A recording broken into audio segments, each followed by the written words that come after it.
Have departed the South Yorkshire side over the course of this summer window. Despite this mini exodus, however, only Matt Doherty has arrived on a free transfer so far to help Wilder improve on a lowest league finish since the club's last League One campaign in 2016-17. Their opponents tonight have been anything but quiet so far this summer as they look to build upon a bright end to an ultimately lacklustre season.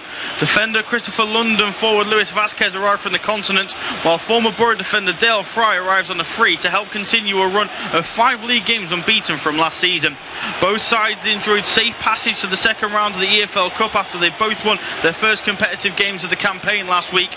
Sheffield United cruised past League One Mansfield, while Birmingham made it past fellow Championship side Swansea. Chris Wilder makes 2 changes from the Mansfield victory last time out, as Sam McCullum makes his first appearance of the season and comes in for Rhys Norrington-Davies, while Ramel Donovan replaces Taki Trong out wide. Chris Davis names an unchanged side from the away trip to Swansea in the League Cup.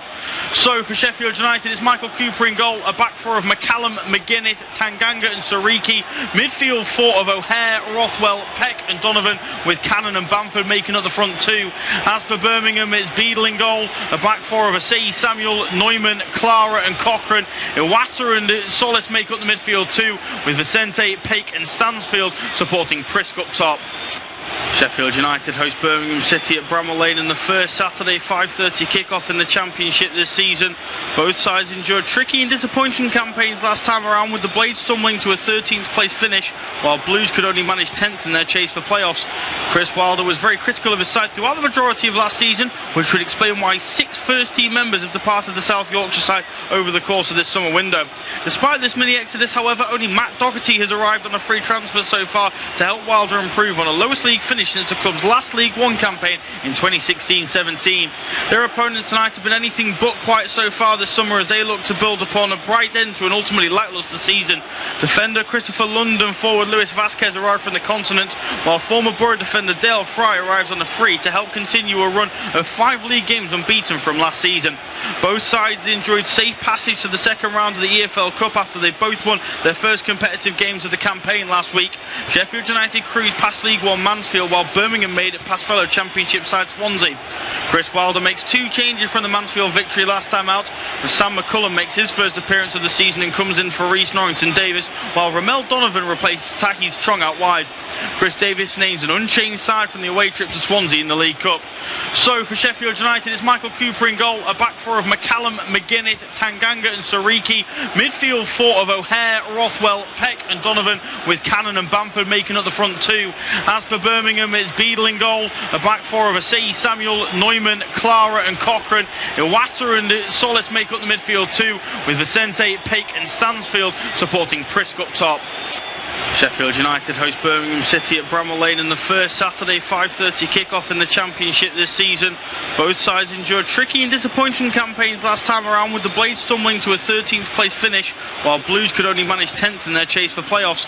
Chris Wilder was very critical of his side throughout the majority of last season, which would explain why 6 first-team members have departed the South Yorkshire side over the course of this summer window. Despite this mini exodus, however, only Matt Doherty has arrived on a free transfer so far to help Wilder improve on a lowest league finish since the club's last League One campaign in 2016-17. Their opponents tonight have been anything but quiet so far this summer as they look to build upon a bright end to an ultimately lacklustre season. Defender Christopher London, forward Luis Vasquez arrived from the continent, while former Borough defender Dale Fry arrives on a free to help continue a run of 5 league games unbeaten from last season.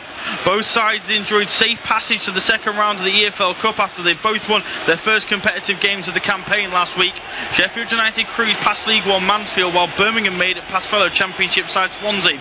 Chris Wilder makes 2 changes from the Mansfield victory last time out, as Sam McCullum makes his first appearance of the season and comes in for Rhys Norrington.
Vas-y à fond.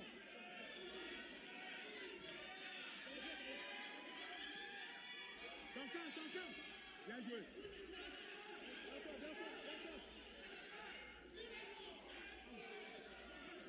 Bien, Jam. Avance.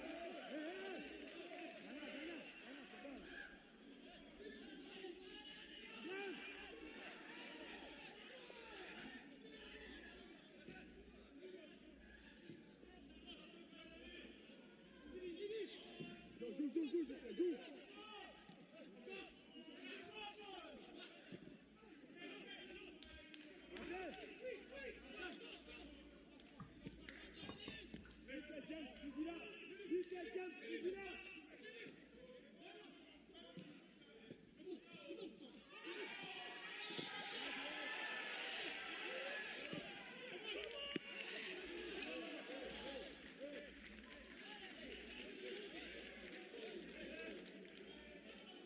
On avance.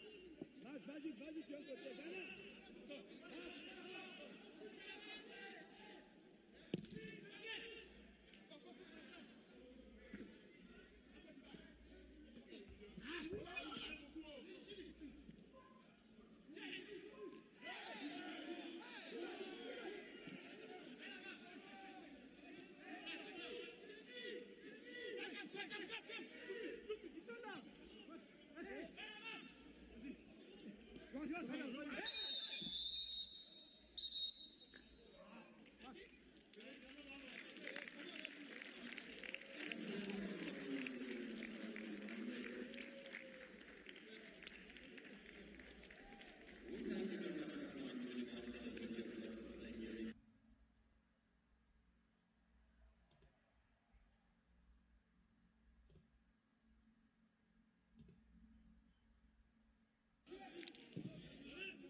Arrives on the free to help continue a run of 5 league games unbeaten from last season.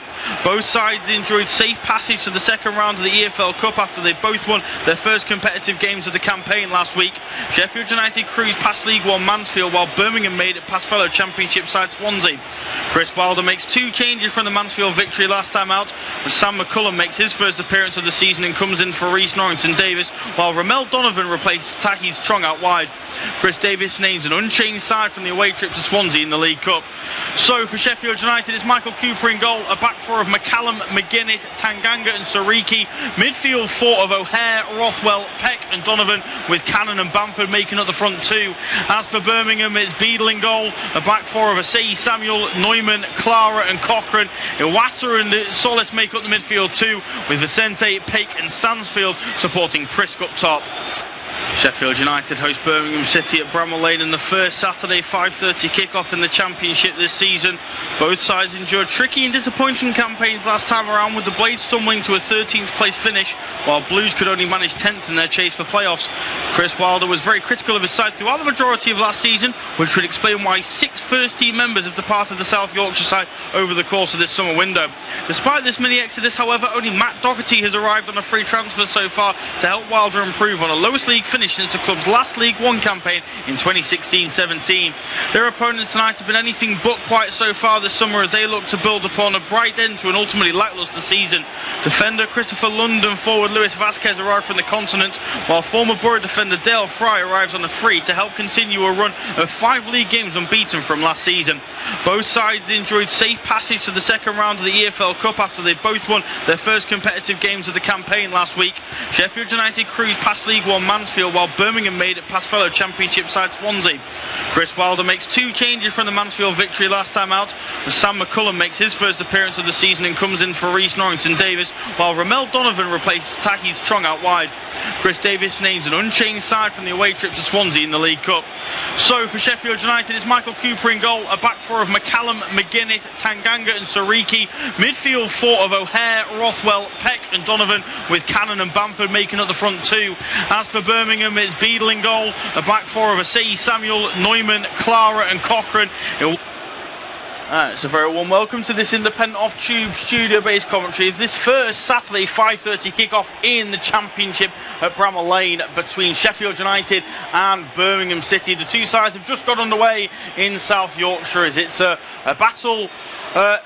2 pretty underwhelming teams from last season. It's myself, Luke Ashurst, alongside me, Lewis Raftery, to take you through all the action of the 90 minutes. And I'll bring Lewis in a second, because Sheffield United making an awfully bright start to this campaign. Donovan with a ball into the penalty area, headed away well in the end by Christoph Clara. Still the chances there, though, because Ramel Donovan's done brilliantly well to win the ball back in midfield. But Lewis, these are 2 sides who had, I think by their own standards, pretty dreadful seasons last time around. Sheffield United, last season was Sheffield United's lowest finish in a league campaign since they were last in League One back in 2016-17. As for Birmingham, the amount of money they spent, they'd have been hoping for playoffs, and in the end it was just 10th for Chris Davies' side. 2 sides that will be really desperate to make a bright start, and Sheffield United certainly have, already having a corner. Yeah, that was a decent ball into the box as well, and as you said, they've got a set piece opportunity now. So yeah, I think you're right, both teams have kind of petered out in the end, didn't they? Sheffield United had a strong surge but couldn't keep that up, but they've got an opportunity now from the set piece early on. Yeah, they certainly do. Ball swinging towards the penalty spot, flicked on by Sam McCallum, but comfortably over the crossbar in the end, and out of play for a goal kick. Sam McCallum, 1 of 2 changes made from the victory against Mansfield last time out in the EFL Cup. Sam McCallum in for Rhys Norrington-Davies. Chris Wilder, his second change. Ramel Donovan, the former Birmingham City man, currently on loan from Brentford, into the side ahead of Tahith Trong, who's only fit enough for the bench this evening. As for Birmingham City, no changes made by Chris Davies coming into this one after their victory against Swansea last time out, again in the EFL Cup.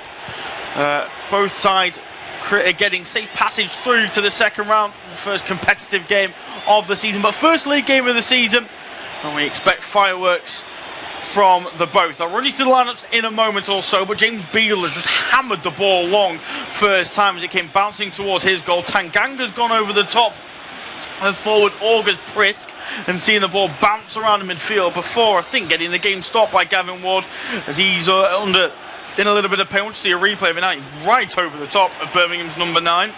And yeah, that is going to be a painful one probably for the both of them as he flies over the top. Does give me a chance to run you through the lineups in full. For Sheffield United, it's Michael Cooper in goal, a back four of Sam McCallum, Mark McGuinness, Jaffet Tanganga and Femi Sariki. Midfield 4 of Callum O'Hare, Joe Rothwell, Sidney Peck and Ramel Donovan, with Tom Cannon and Patrick Bamford making up the front 2. As for Birmingham, it's James Beadle in goal, a back four of Bright Say, Samuel, Phil Neumann, Christoph Clara and Alex Cochrane. Midfield 2 two of Tomoki Iwata and Jean Solis, with Carlos Vicente, Seung Ho Paik and Jay Stansfield supporting August Prisk through the middle. Long ball sent over the top, looking towards the Danish forward. It's just bounced through to the hands of Michael Cooper, who will slow things down for Sheffield United before launching long with his right boot over the top towards Bamford. Header will know in the midfield by Solis. The Colombian now a permanent Birmingham City player, having spent the second half of last season on loan from Girona in Spain. Here's Vicente, ball down the line looking towards the Say Samuel. That's a good ball, and Prisk is up.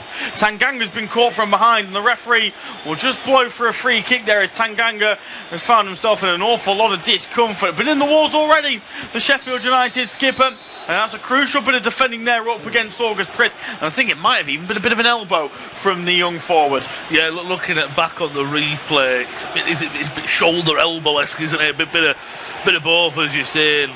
You're right, so that's not the first time they've come together really towards the Birmingham forward and the Blaze skipper there. That's going to be a battle between the two of them. And I know that Stansfield's playing off the left, I'm not saying it, but it does kind of, he's a bit of two up top for both to a degree. Stansfield is, as I say, he's off the left, but let's be fair, he's not going to be a winger. He's going to try and cut inside, isn't he, and link up. And of course Cannon and Bamford are going to be as well a duo up top, so that'll be interesting to see. And early on as well, I don't know if this is because we covered Stoke and Swansea and I covered Leicester City. Very refreshing to see teams just going long and not trying to play out of their own 6-yard box and just trying to put it in the other team's half and be a bit more direct. Both these sides, that's their style of play. And here come the Blades. Soriki down this near side, trying to get away from Christoph Clara, but the Birmingham skipper does well to step across and win the ball back. Puts the ball out of play though for a throw-in on this near side, but Sheffield United will take the time over. For Femi Soriki will quickly throw into Sidney Peck, back to Soriki once more. That's a great ball in towards the near post, and Cannon can't quite get there ahead of Christoph Clara, who again will get the ball clear out of play on this near side for another Blades throw-in. Really good ball in from Femi Soriki. He started bright down this near side along with young Ramel Donovan. Well, it has to be said, Birmingham have had to do an awful lot of defending in the opening 5.5 minutes. Ball onto the box on this occasion is well dealt with by Blues, who actually this evening find themselves in mostly yellow with some blue shorts.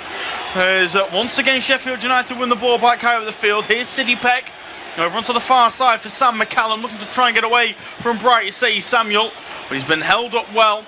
And in the end, the Nigerian will play the ball down the line to Carlos Vicente.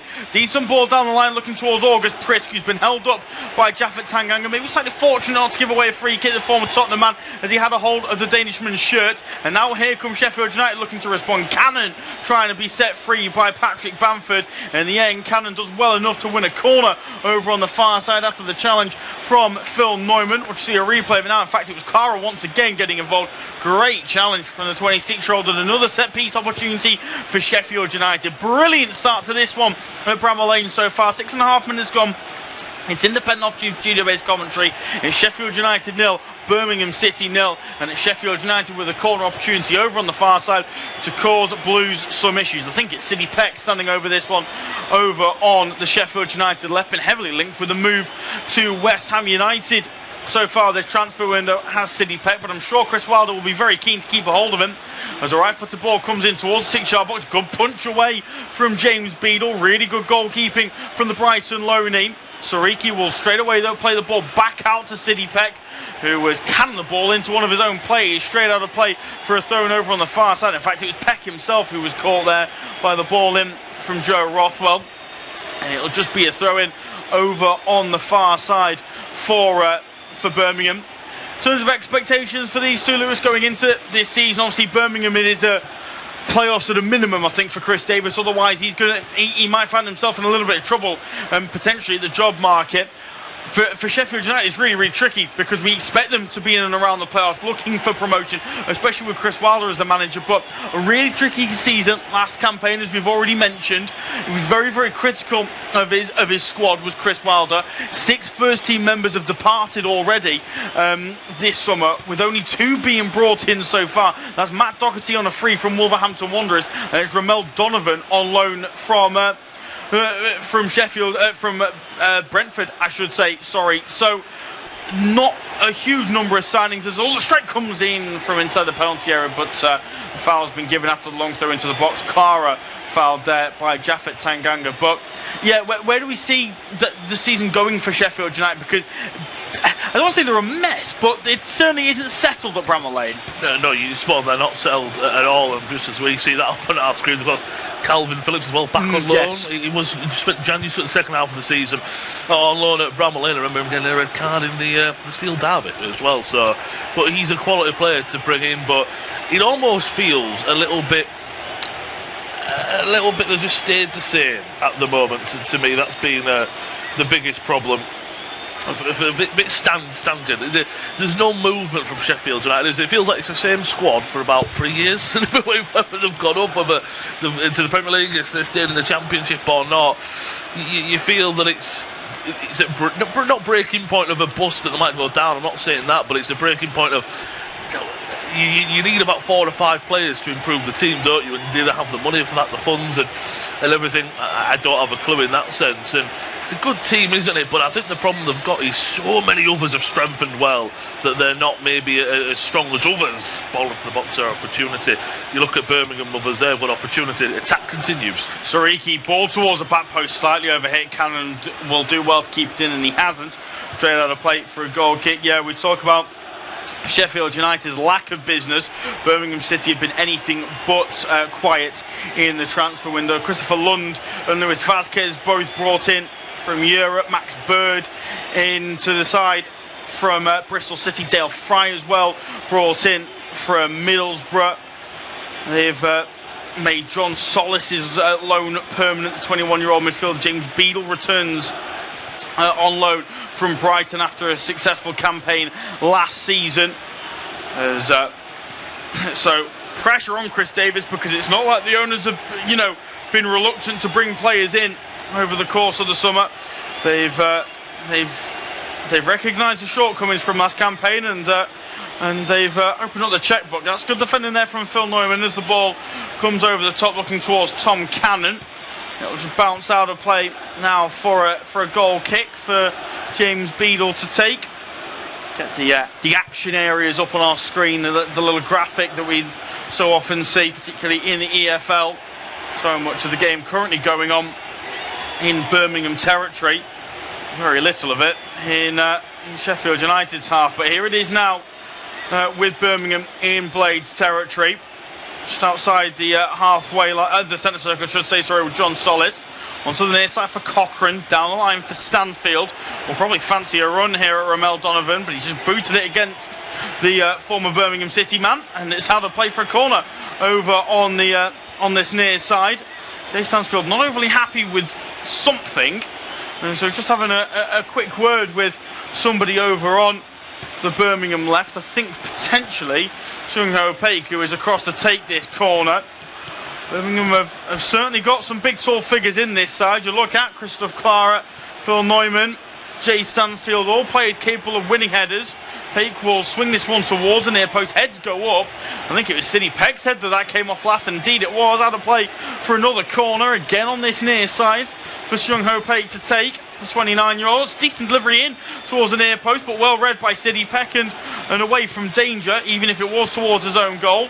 Let's wait to see what Paik can do on this occasion once more, as it looks as though players are more lined up towards the back stick. Let's wait to see if there's much movement from them, as Paik once again raises his left arm, will float this right-footed ball towards the near post. It's a terrible corner, and this time, is that another corner that's been given as Tanganga gets hold of it? I think it is. One half decent corner that was defended well, second corner that was defended much easier by Tanganga. This time the corner's taken short, and this time again it's relatively easily dealt with by Mark McGuinness, as that's going to be a foul given away by Ramel Donovan over on the far side as he tries to get the ball away from Tomoki Iwata, and this will be a dangerous area, Lewis. It will be, and I think that's a little bit it's sloppy from Donovan because he's pulling Iwata's shirt, but Iwata is looking at the referee in a bit of a hope that, please, because if I lose this ball, there's a real counter-attack on here. So if the referee didn't give it, I wouldn't have really argued either, if I'm honest, but I can see why. And as you said, because Pitt put that great one in first time, I was expecting a few better deliveries, and then the ones that ensued were pretty poor, unfortunately, for the midfielders' standard. But now they've got another opportunity here, and maybe an opportunity to really get some power and pace on this one. Seung-Ho Paik and Alex Cochrane standing over it. You'd argue it suits the right foot of Seung-Ho Paik a bit more, but it will be left for Cochrane, the left-footed ball towards the 6-yard box, flicked away by Tanganga, and out of play for another corner on this near side. It's a fourth in quick succession for Birmingham. And Sheffield United, having started brightly in the opening 10, under a bit of pressure at the moment. 13 and a half minutes gone. Birmingham, though, unable to test Michael Cooper so far. He's been relatively comfortable, the 26-year-old. There's tight marking there between Femi Sariki and Phil Neumann. Bit of a height difference between those two. Sariki, you'd assume, is mainly there as a blocker. Once again, corner taken short. Eventually it'll find its way to Cochrane, who swings a corner in towards the back post and is massively overhit. And Carlos Vicente lets Alex Cochrane know that's absolutely not good enough. And I think Chris Davis will probably share similar opinions. 100%. Especially because that was a good, 2 or 3 minutes where Sheffield United just couldn't get out of their own box, could they, because of set pieces. And so then you put that one in there. It's just that build up to absolutely nothing in the end. No big chance comes from it. You had the set pieces, no one could find that ball into the box. Really poor, unfortunately. So a bit of a let off there for the Blades. I know we haven't had a big chance off that ball, and behind Clara has to deal with it in the end. But I like how both teams are sitting out so far. They're trying to be a bit more high tempo out there. I know, as I say, no real chances. Wait for a shot on target. We've only seen one shot so far, and that was McCallum's header that went wide inside 4 minutes or so. But I do like the tempo the game's been played at. I like the intent from both sides, what they're trying to do, just waiting for quality in the final third. But a long throw in here for the Blades. Yeah, Sam McCallum to launch this one in towards the penalty. It's a great throw towards the 6-yard box, headed away well though by Neumann. Then Vicente will just nod it down to Asai Samuel far side. He looks for the lofted ball over the top towards Stansfield. It's been read well by McCallum. Will hook back into midfield. Here's O'Hare, who's been quiet so far in this first half, trying to link up with Tanganga. Poor pass into the former Tottenham man.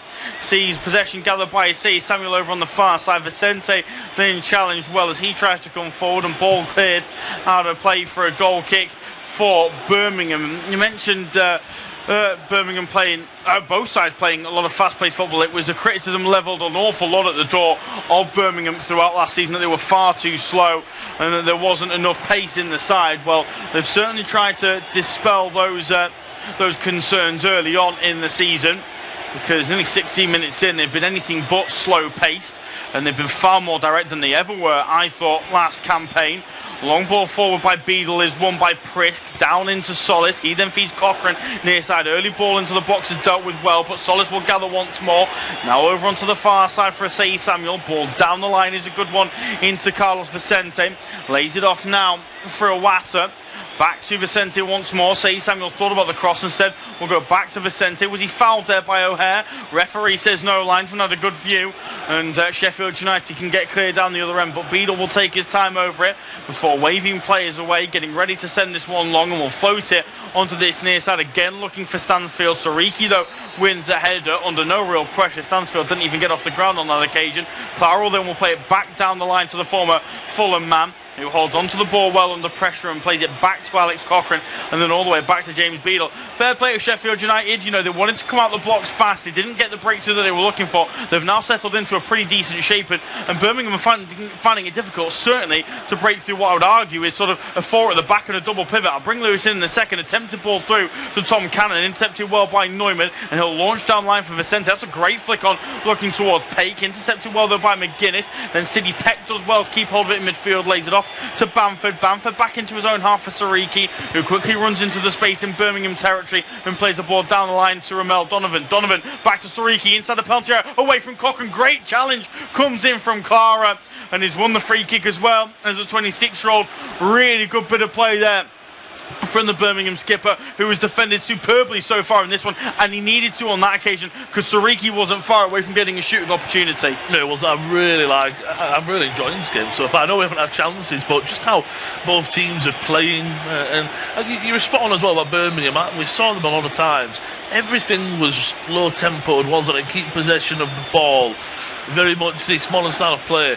Birmingham, they're just being a bit more fast paced again. Beadle going long from these goal kicks. The amount of times I saw him go short last season was unbelievable. Get it into the opposition's half and take it to them a little bit. I think as well, maybe why there's a bit more openness to this game is both these teams want to make an impression against one another, don't they? Because they will think, right, you're looking for playoffs, we're looking for playoffs.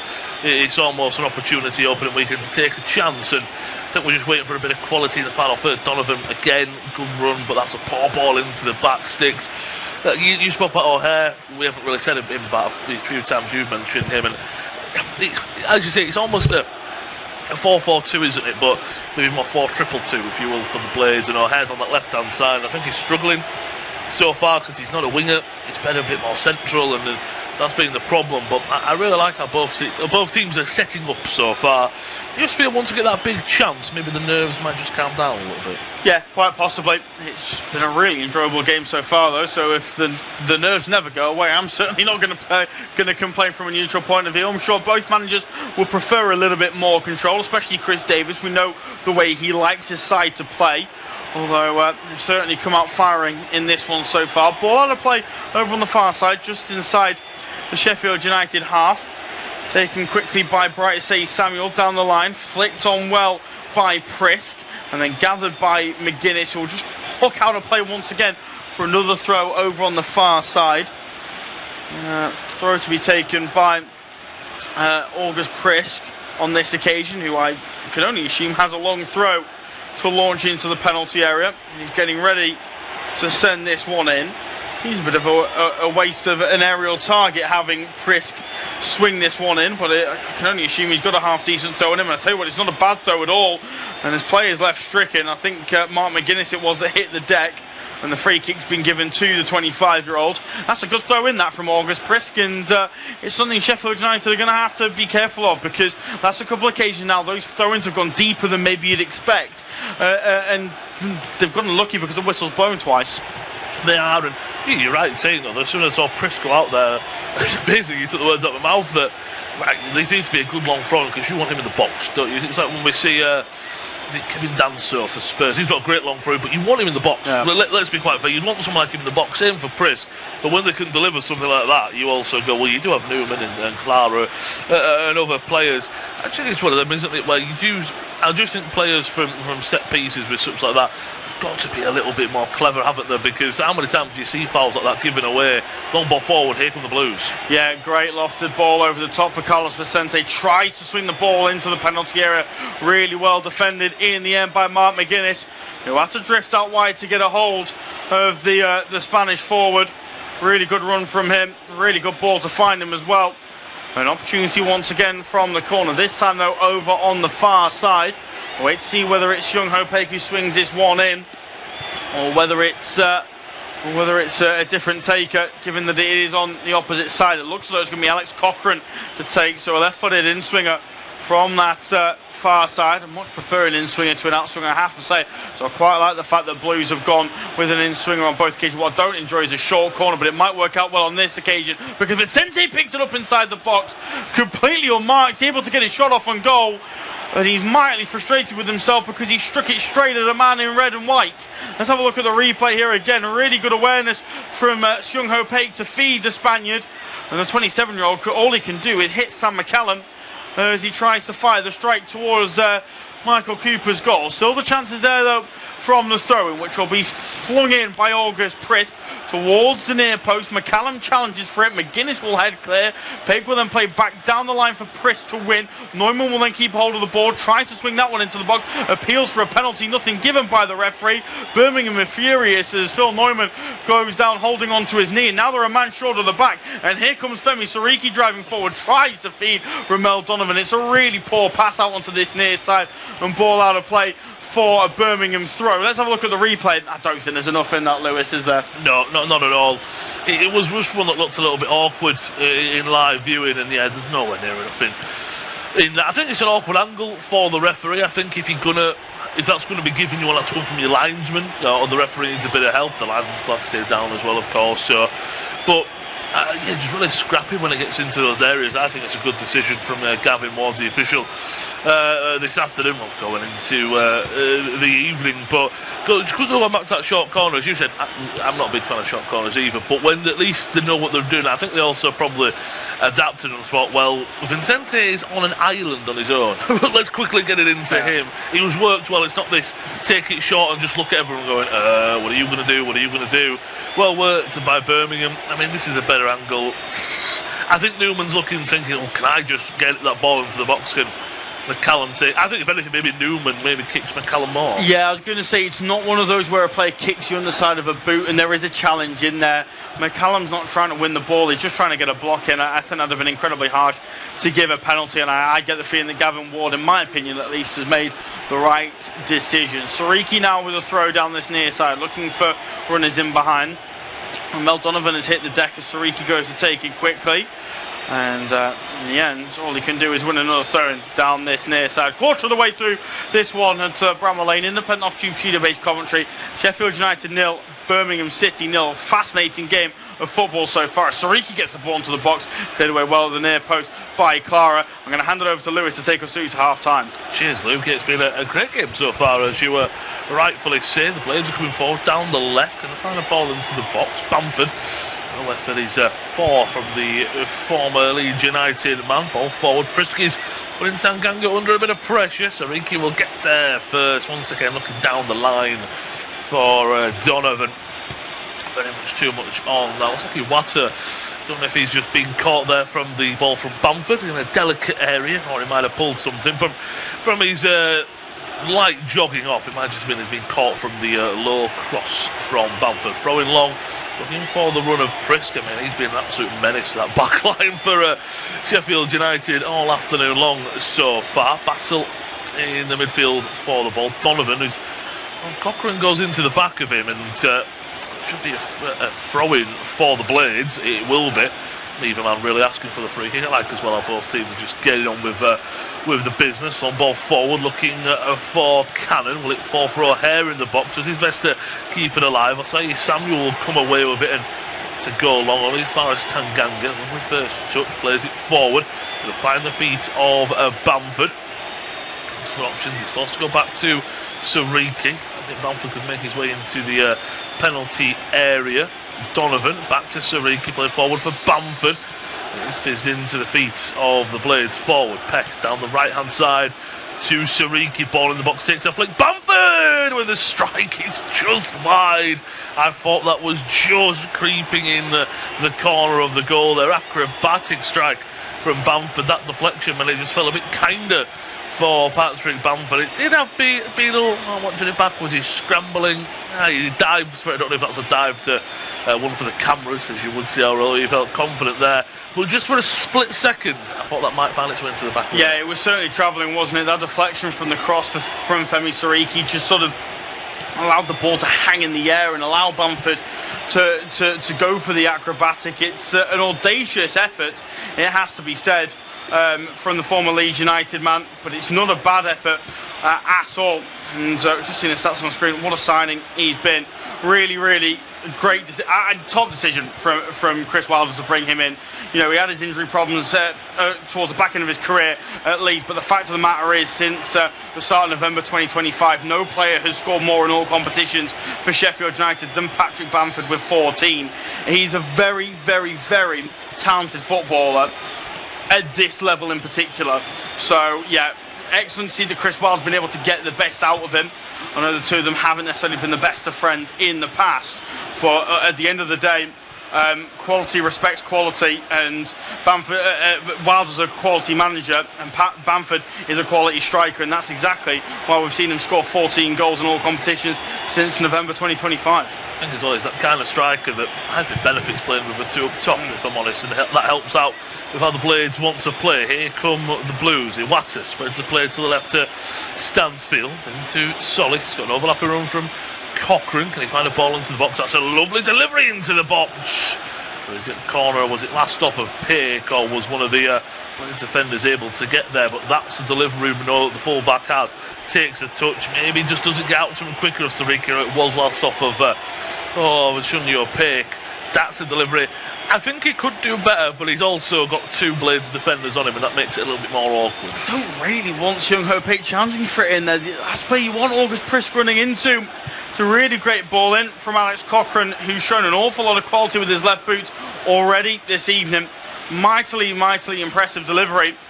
And you just want your big strikers running in on that.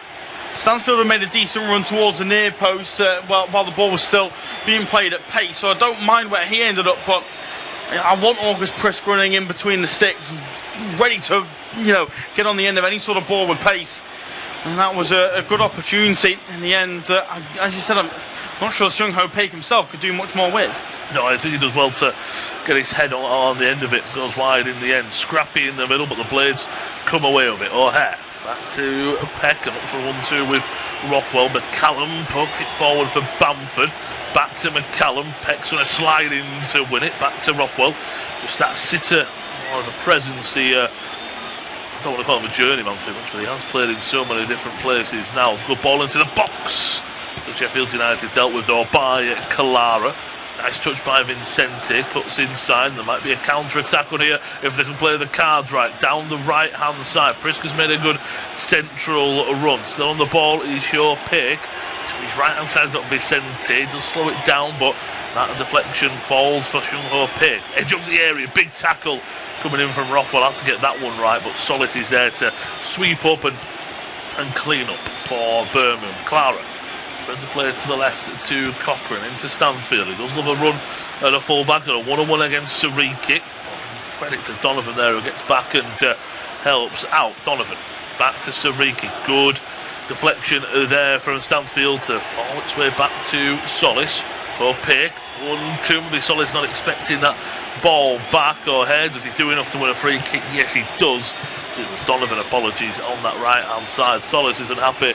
It's one of them where I'm assuming though you might not agree with, but if that was Solis who was brought down, he'd probably stick there and saying that that should be a foul.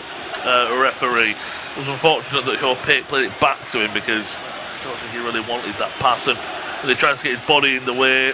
It's just a little bit clumsy from the former Girona man. So free kick for Sheffield United. Goalless after half an hour here at Bramall Lane. Sheffield United 0, Birmingham City 0. Looking at the best chances, we're really waiting on them so far. Unfortunately, box to box has been a great tempo, great directness to this game. Of course, both teams, you can imagine, are a little bit nervous. Of course, just over a year ago, myself and Luke were covering the first game of the season for the Blades, in which they lost in terrible fashion for them, 4-1 to Bristol City. It's a completely different league. That's just how quickly the Championship and football moves in a year, so they want a better opening day fixture. But both of these teams, I said earlier, I think they seem a little bit more open because it's two good teams going at each other, and I think Birmingham want to show Sheffield United what they're all about, and same that the Blades want to say to the Blues, look, yeah, you might be more favoured than us, but we can beat you, and we will beat you on opening day. I like how open the game is. Yeah, I really like how open the game is. I think basically both teams are just missing third.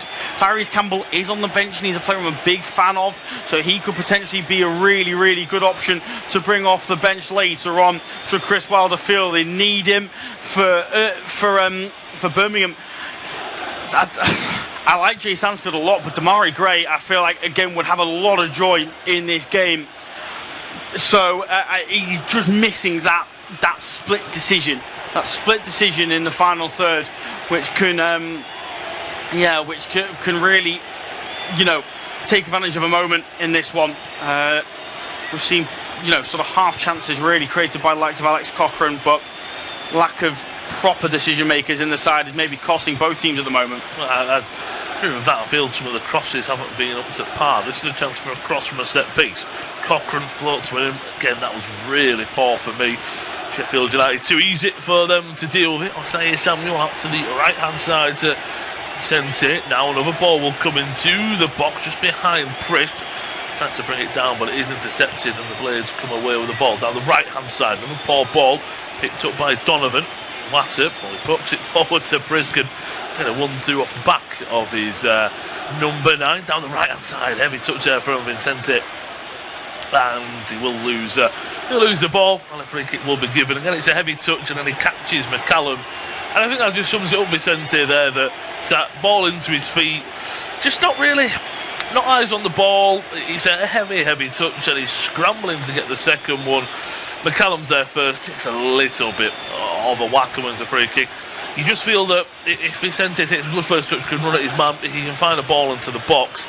Just in those forward areas, I think both teams are defending well, but as you rightly spoke about as well, just missing that real game change, you'd say, in both the attacking areas for each side. Yeah, and things like that can happen for Carlos Vicente or for any player in this division. Right at the start of the season, you are going to get occasions where the ball is going to run away from you, and you are going to have moments where you could run at your full back, but yeah, that ball just skips away, and it's frustrating in the moment, but you've just got to keep trying it. You've got to keep having a go of it. I think Vicente's been excellent so far in this one and has caused McCallum all sorts of problems. So why not keep giving him the ball? Why not keep having him run at the 25-year-old, and why not keep trying to get the ball out wide, because it is proven fruitful so far for the Blues. I do agree with that. One great kick just about 15 yards into the Birmingham half of the Blues, and they're going to look to go long here with Beadle, the goalkeeper, taking it. Everyone else is forward. He looks to float it forward to Clara. He's got 2 players in red and white on him. Ball's nodded further forward for Newman. Yeah, no team can really even string a few passes together at the moment. Donovan, big tackle from Pate coming in there, kind to perfection as well from the Blues at number 8. Donovan could have got his head up a little bit earlier, running down that right hand side was Callan, so he could have maybe found him there instead. But we'll keep possession of the ball. The host will be throwing on the right, so he keep ball forward. Cannon tries to knock it down into the feet there of Bamford. So it was well defended by Clara. Back to go to Beadle.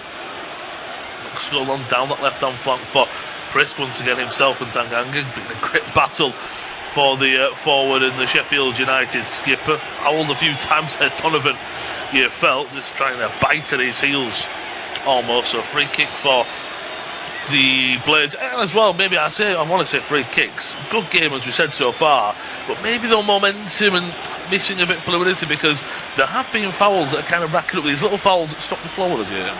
Yeah, both teams were guilty of it this evening and will be guilty of it throughout the course of the season. It's just the nature at which they play. I'm a huge fan of John Solis in the midfield for Birmingham. Great on the ball, but he's also very clever off the ball. We've already seen it with that foul that he gave away on Ramel Donovan earlier on. He knows when to bring a player down when they're running in behind. He's very, very clever. Same with Tomoki Iwata. They've got very, very good midfield of Birmingham. And when you look at the players on the bench as well, in Fujimoto and Max Bird, they've got real quality. And that, I would argue, along with the fact that their 2 centre-halves are phenomenal and a Premier League quality, in my opinion, the midfield it really stands out. Ball down the right hand side. Vincente pulls him back in. That could have been better, I feel. Vincente, those Luke said, he's been having a very, very good game as the Birmingham winger. 36.5 minutes on the clock. Goalless at Bramall Lane. Sheffield United 0 and Birmingham City 0. On official independent off-tube studio commentary for all the action this afternoon. Prisk not for the first time on the far right hand side, looking for a long throwing opportunity. So another good delivery, but goalkeeper Cooper comes out with strong hands from the number 1, and he will ball it quickly out to Sariki. There might be a counter-attack here for the Blades. Sariki is still driving forward. He's got Donovan to his right-hand side. He'll use him back into a dangerous area. Clara and Newman come away with the ball. Big tackle there coming in from Peck on Asai Samuel. Referee will say play advantage. Birmingham will do exactly that. Ball into Solis. Well, it's behind him from Stansfield. It's poor, but he does well to not just win the ball, keep a hold of it, spin and turn away from his man, does Solis. And that'll be a free kick as well for Birmingham.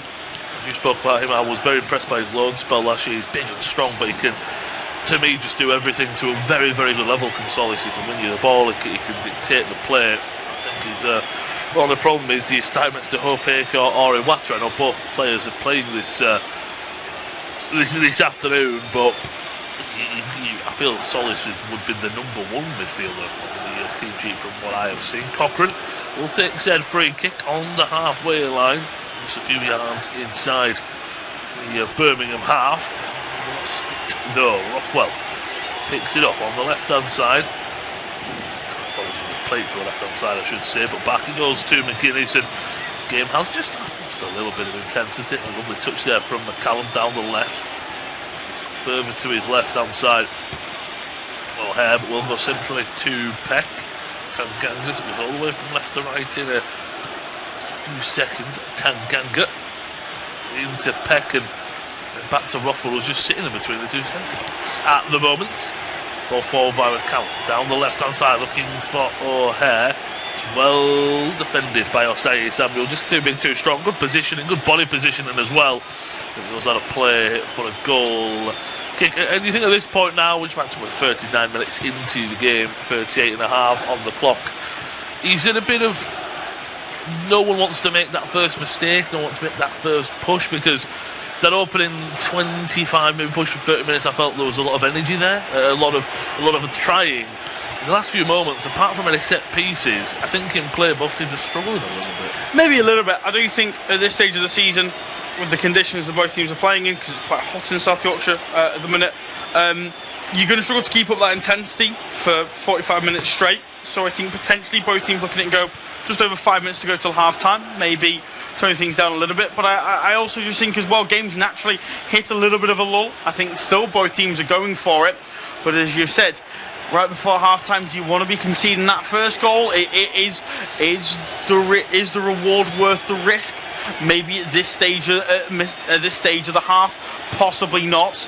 I don't necessarily think it's dipped too much the tempo and the quality. I just think at times players are being maybe a little bit more cautious, which I think is absolutely fine. Opportunity now though for Birmingham from this free kick. Peak standing over it normally means you can expect a good ball. Yeah, as you spoke about, they've got a couple of set piece takers, so they can change that up. As Luke rightfully said, will be picked to swing one into the box. It's nodded away, cleared only as far as the edge of the area. Strike comes back in. That could have gone absolutely anywhere, but it was blocked away. But once again, it's first to that ball, Vicente in front of O'Hare there. Blues come forward once again. Ball floated forward, looking for Clara. Can he knock it on? No, he can't. Might have even given away a free kick. Did the Blues skipper. Just watching his back as well. Just watching where the strike might have gone. Was it a great angle from this look? Maybe finding the bottom corner, maybe just wide, I don't know, but it was a flash of a strike from the midfielder there. O'Hare just watching him back doing the nitty gritty, but looking at fewest touches is this match.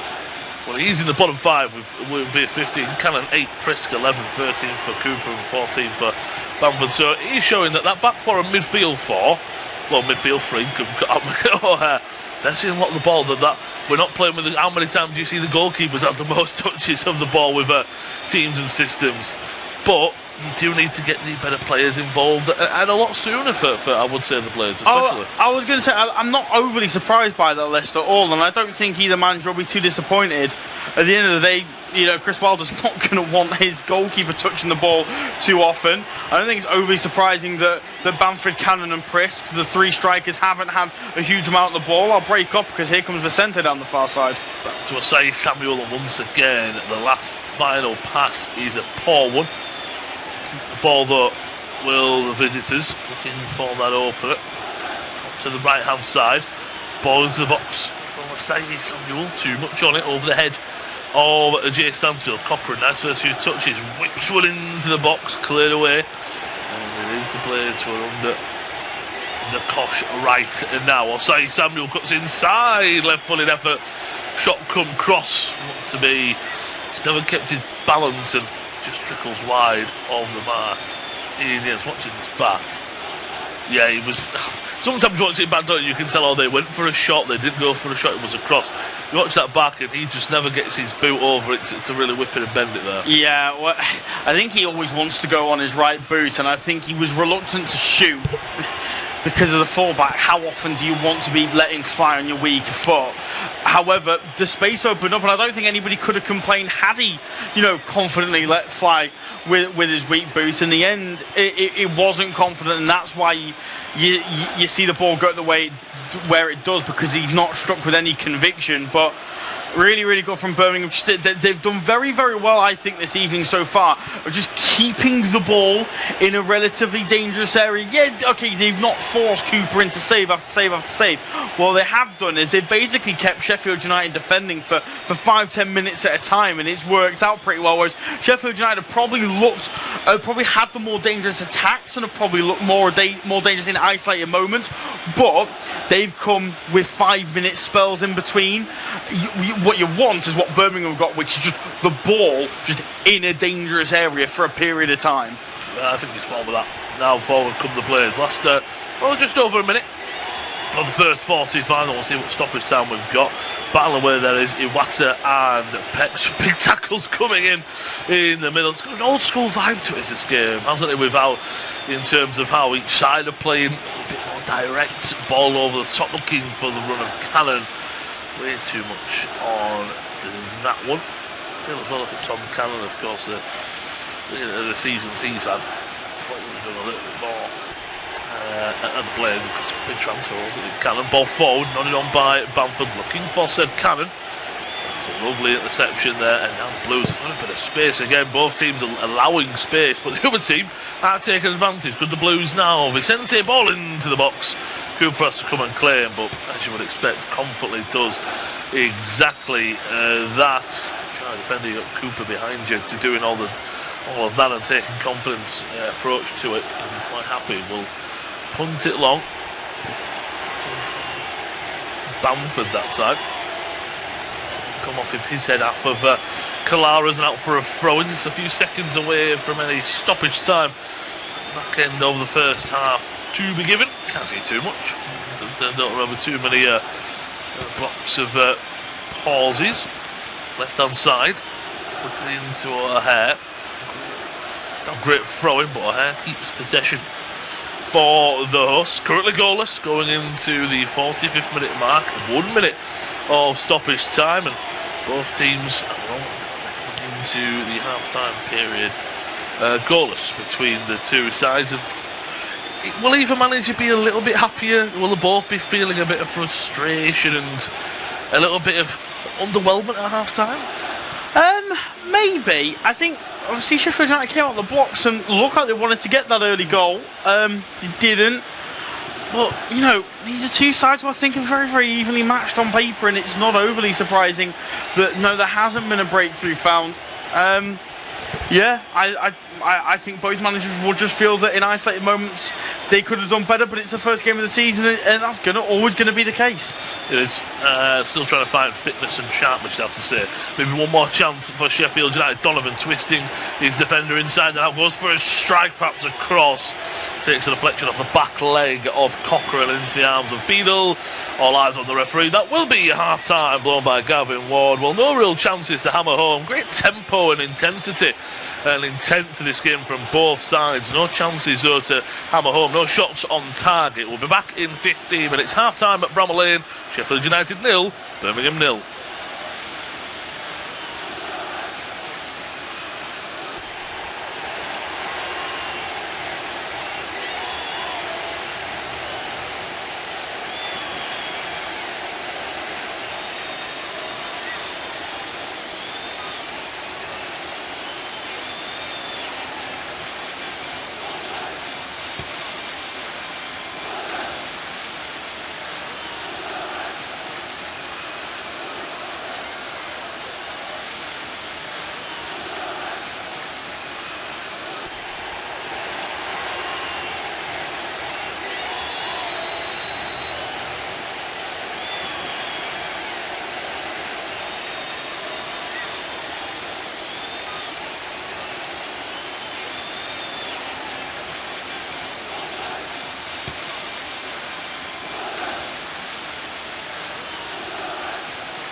Half-time at Bramall Lane, it's Sheffield United 0 at Birmingham City 0. A fascinating first half of football, if lacking in real clear-cut opportunities. Yet to see a shot on target from either of these two sides. Both goalkeepers have been relatively comfortable in that first 45, but a real intensity to it, and we've seen some real quality from both sides. You'd say Sheffield United probably come the close. Sam McCallum relatively early on with a half-decent headed chance, but comfortably wide of the target in the end. Need better in the final third in the second half. At half-time, it's 0-0.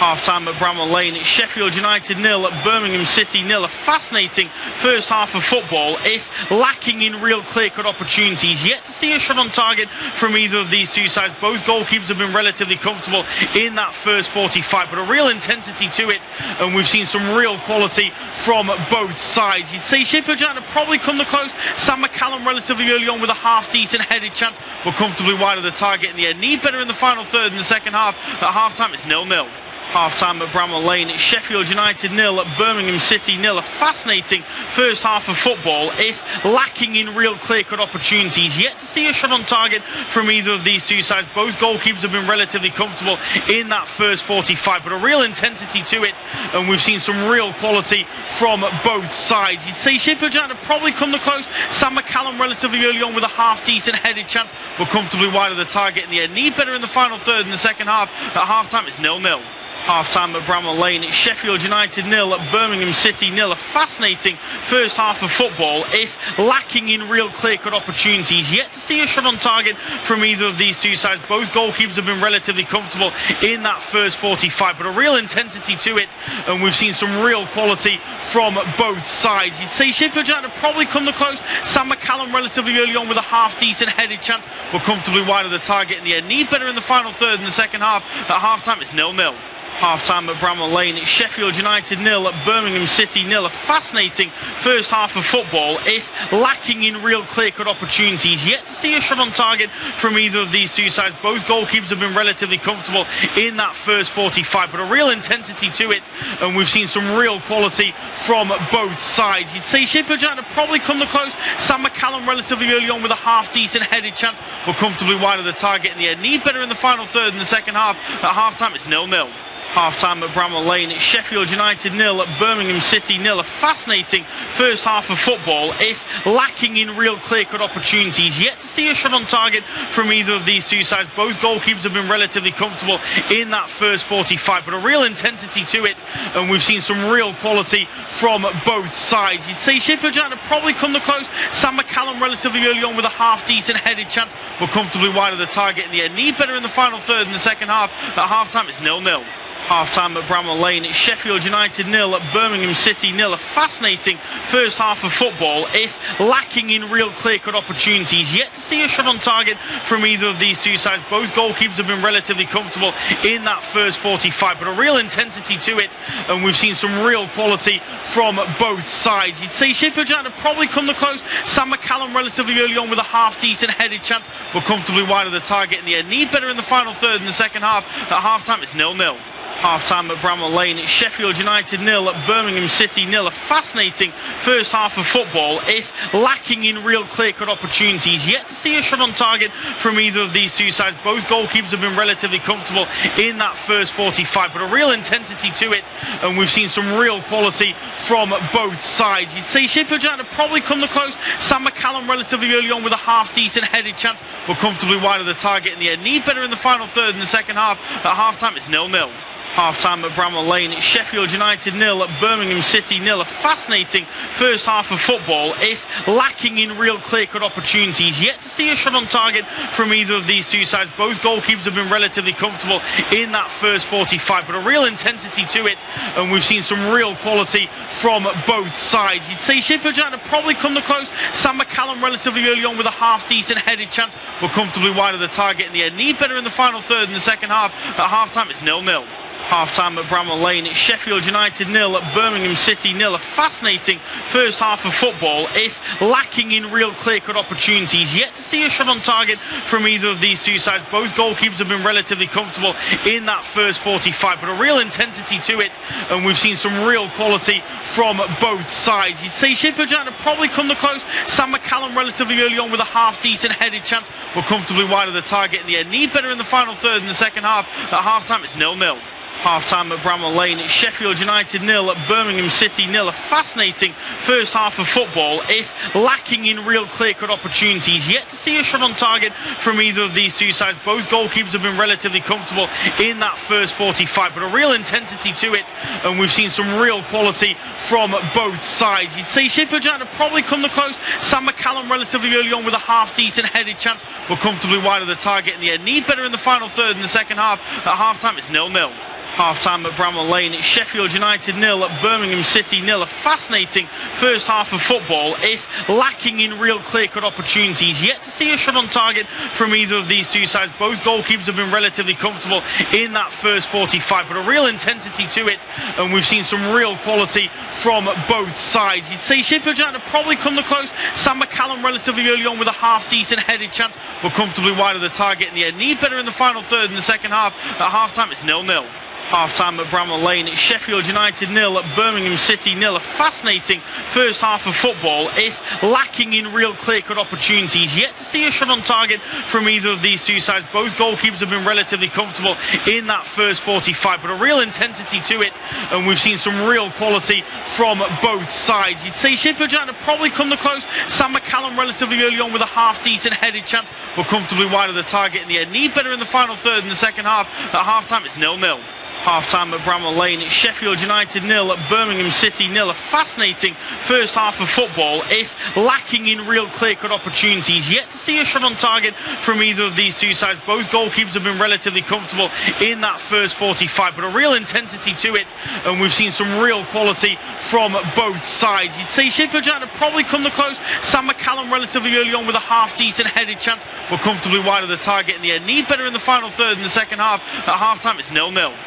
Half-time at Bramall Lane, it's Sheffield United 0 at Birmingham City 0. A fascinating first half of football, if lacking in real clear-cut opportunities. Yet to see a shot on target from either of these two sides. Both goalkeepers have been relatively comfortable in that first 45, but a real intensity to it, and we've seen some real quality from both sides. You'd say Sheffield United probably come the close. Sam McCallum relatively early on with a half-decent headed chance, but comfortably wide of the target in the end. Need better in the final third in the second half. At half-time, it's 0-0. Half-time at Bramall Lane, it's Sheffield United 0 at Birmingham City 0. A fascinating first half of football, if lacking in real clear-cut opportunities. Yet to see a shot on target from either of these two sides. Both goalkeepers have been relatively comfortable in that first 45, but a real intensity to it, and we've seen some real quality from both sides. You'd say Sheffield United probably come the close. Sam McCallum relatively early on with a half-decent headed chance, but comfortably wide of the target in the end. Need better in the final third in the second half. At half-time, it's 0-0.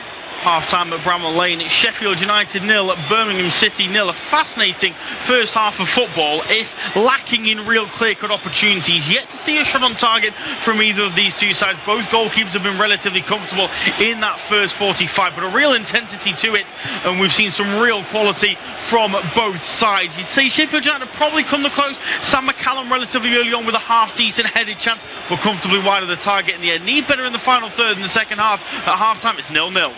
Half-time at Bramall Lane, it's Sheffield United 0 at Birmingham City 0. A fascinating first half of football, if lacking in real clear-cut opportunities. Yet to see a shot on target from either of these two sides. Both goalkeepers have been relatively comfortable in that first 45, but a real intensity to it, and we've seen some real quality from both sides. You'd say Sheffield United probably come the close. Sam McCallum relatively early on with a half-decent headed chance, but comfortably wide of the target in the end. Need better in the final third in the second half. At half-time, it's 0-0. Half-time at Bramall Lane, it's Sheffield United 0 at Birmingham City 0. A fascinating first half of football, if lacking in real clear-cut opportunities. Yet to see a shot on target from either of these two sides. Both goalkeepers have been relatively comfortable in that first 45, but a real intensity to it, and we've seen some real quality from both sides. You'd say Sheffield United probably come the close. Sam McCallum relatively early on with a half-decent headed chance, but comfortably wide of the target in the end. Need better in the final third in the second half. At half-time, it's 0-0. Half-time at Bramall Lane, it's Sheffield United 0 at Birmingham City 0. A fascinating first half of football, if lacking in real clear-cut opportunities. Yet to see a shot on target from either of these two sides. Both goalkeepers have been relatively comfortable in that first 45, but a real intensity to it, and we've seen some real quality from both sides. You'd say Sheffield United probably come the close. Sam McCallum relatively early on with a half-decent headed chance, but comfortably wide of the target in the end. Need better in the final third in the second half. At half-time, it's 0-0.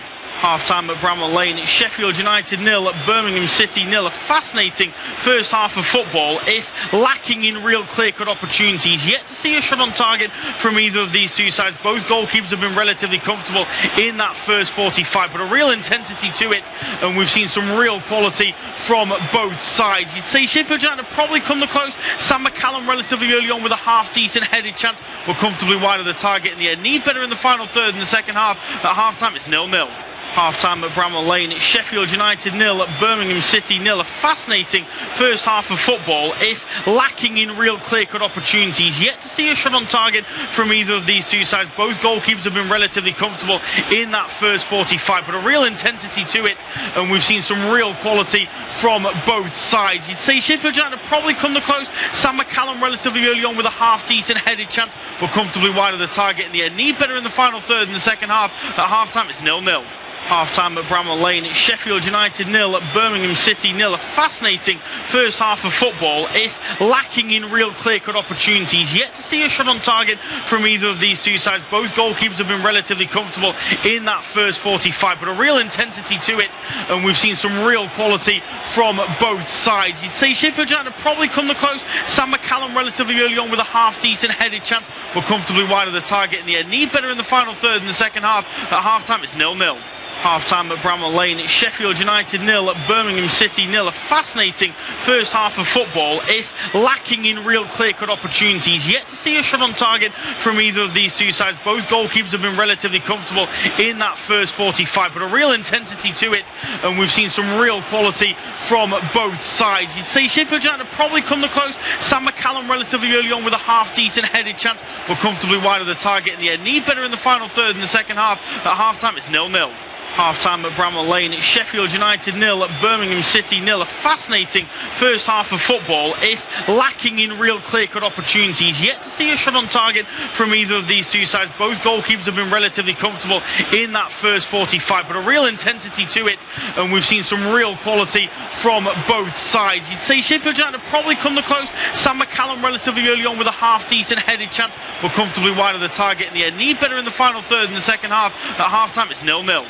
Half-time at Bramall Lane, it's Sheffield United 0 at Birmingham City 0. A fascinating first half of football, if lacking in real clear-cut opportunities. Yet to see a shot on target from either of these two sides. Both goalkeepers have been relatively comfortable in that first 45, but a real intensity to it, and we've seen some real quality from both sides. You'd say Sheffield United probably come the close. Sam McCallum relatively early on with a half-decent headed chance, but comfortably wide of the target in the end. Need better in the final third in the second half. At half-time, it's 0-0.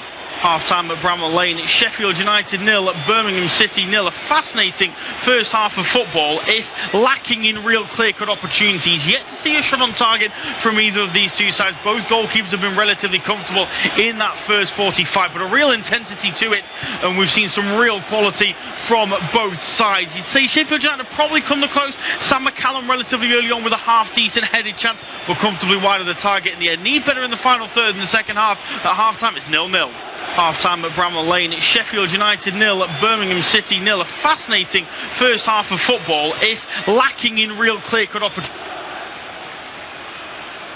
It's very warm welcome back to this independent off-tube studio-based commentary of this opening day of the Championship fixture at Bramall Lane between Sheffield United and Birmingham City. The two sides went in at half-time level at 0-0, but it was a fascinating first 45 minutes, if lacking in real clear-cut opportunities. It's myself, Luke Ashurst, alongside me, Lewis Raftery, to take you through all the remaining action of the 90 minutes. And well, there is no change at half-time, unsurprisingly, because I think we both agreed that both managers would have been pretty tough with their sides going into the interval. Yeah, 100%. I think what we were saying in the first half, and I do still hold this, box to box, it was great to watch. There was intent, there was tempo.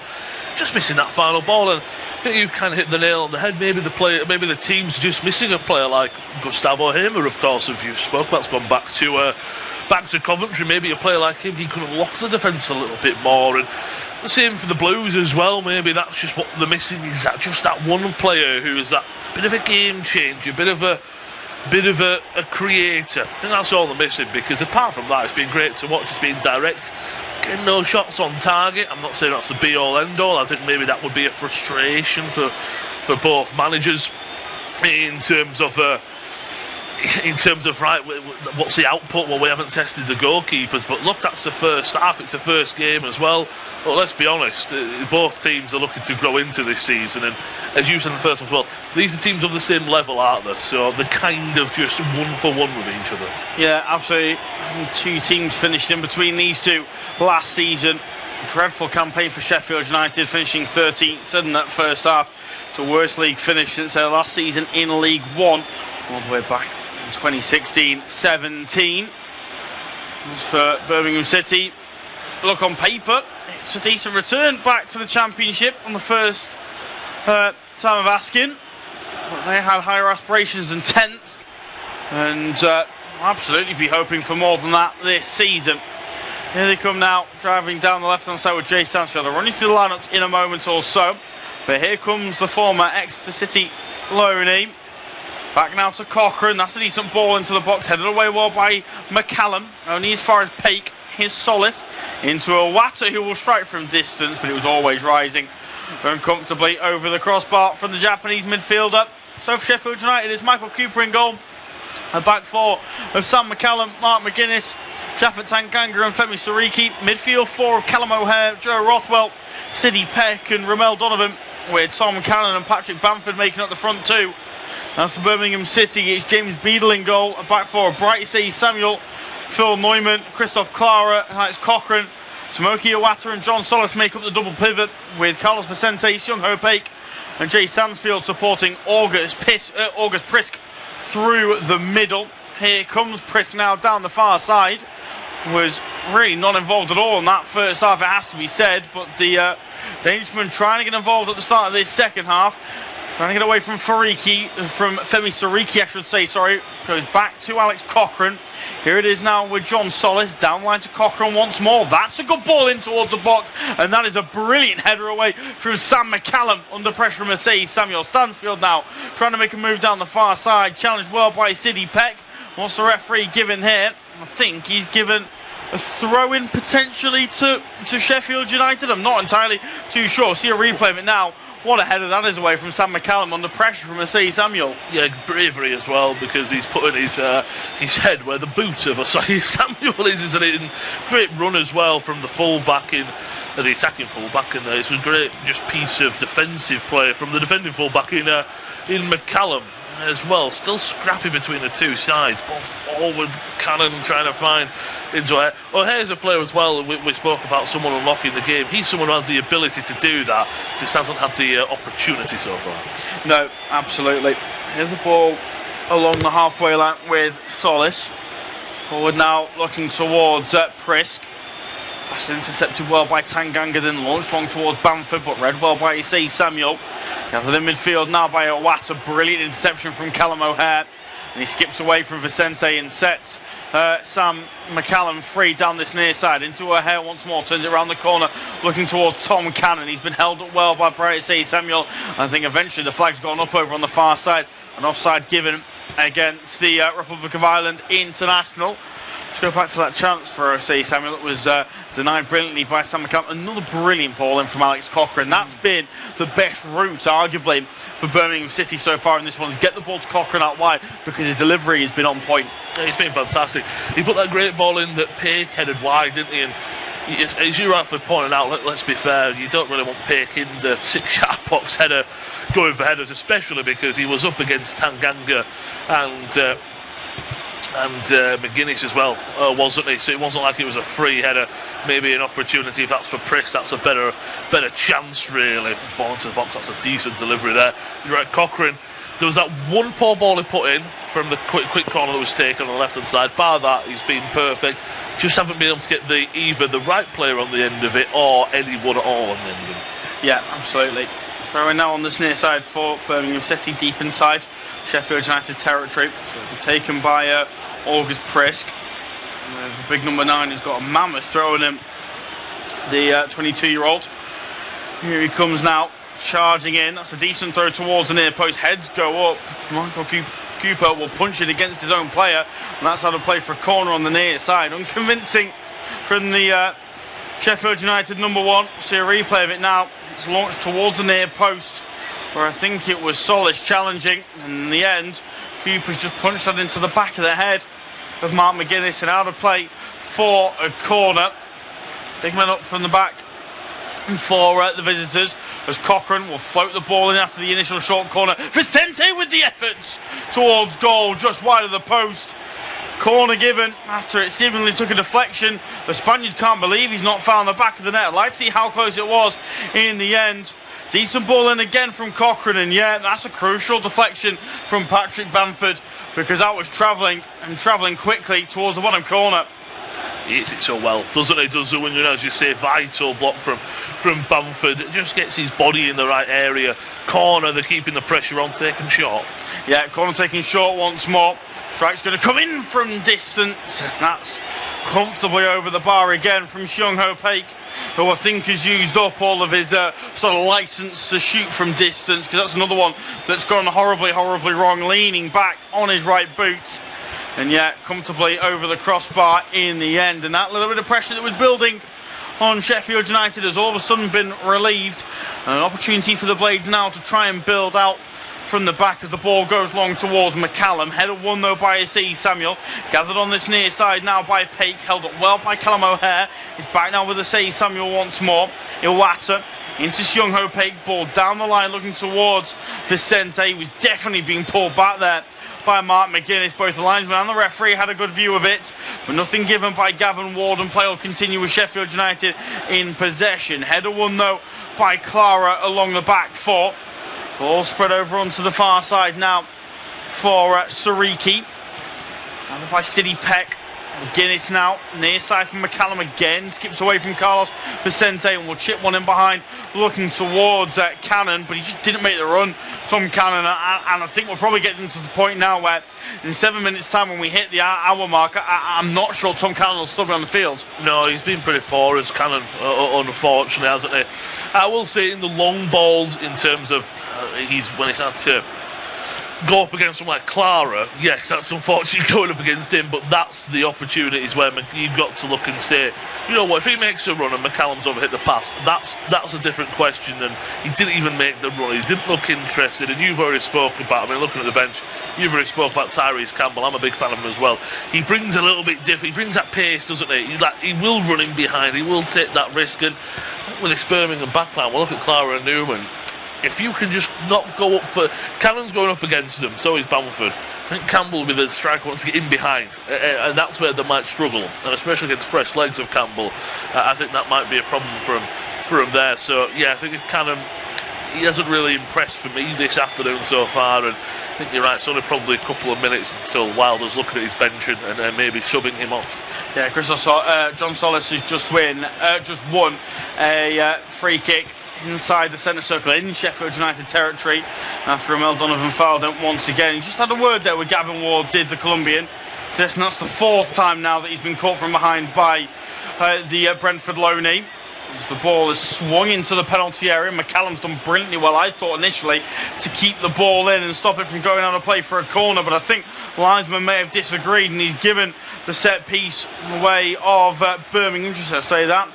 August Prisk is over to take this long throw, so he must have done well in the end, Sam McCallum.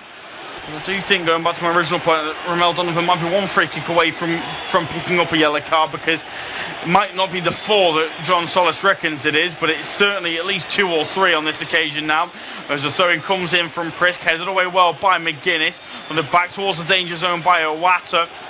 And then it'll be further cleared by McCallum, who's under a bit of pressure now from Paik, but he does well to loft it down the near side. Cannon will chase and put Asai Samuel under a bit of pressure, but it's been gathered well by Tomoki Iwata, and he'll fire it over onto the far side for Carlos Vicente, who will take his time over it before playing it back off to Iwata. Chip ball towards August Prisk. Gets a thumbs up from the Danishman, but it's over hit and straight through to Michael Cooper, who will take his time over it before bowling it out onto the near side for McCallum. Fired ball forward to Bamford is a good one. He turns it around the corner looking towards Tom Cannon, but he can't get it under control, and Birmingham can once again get clear, this time down the far side. Cochrane looking towards Stanfield. That'll be easily gathered by Sariki as he's just nudged out of play.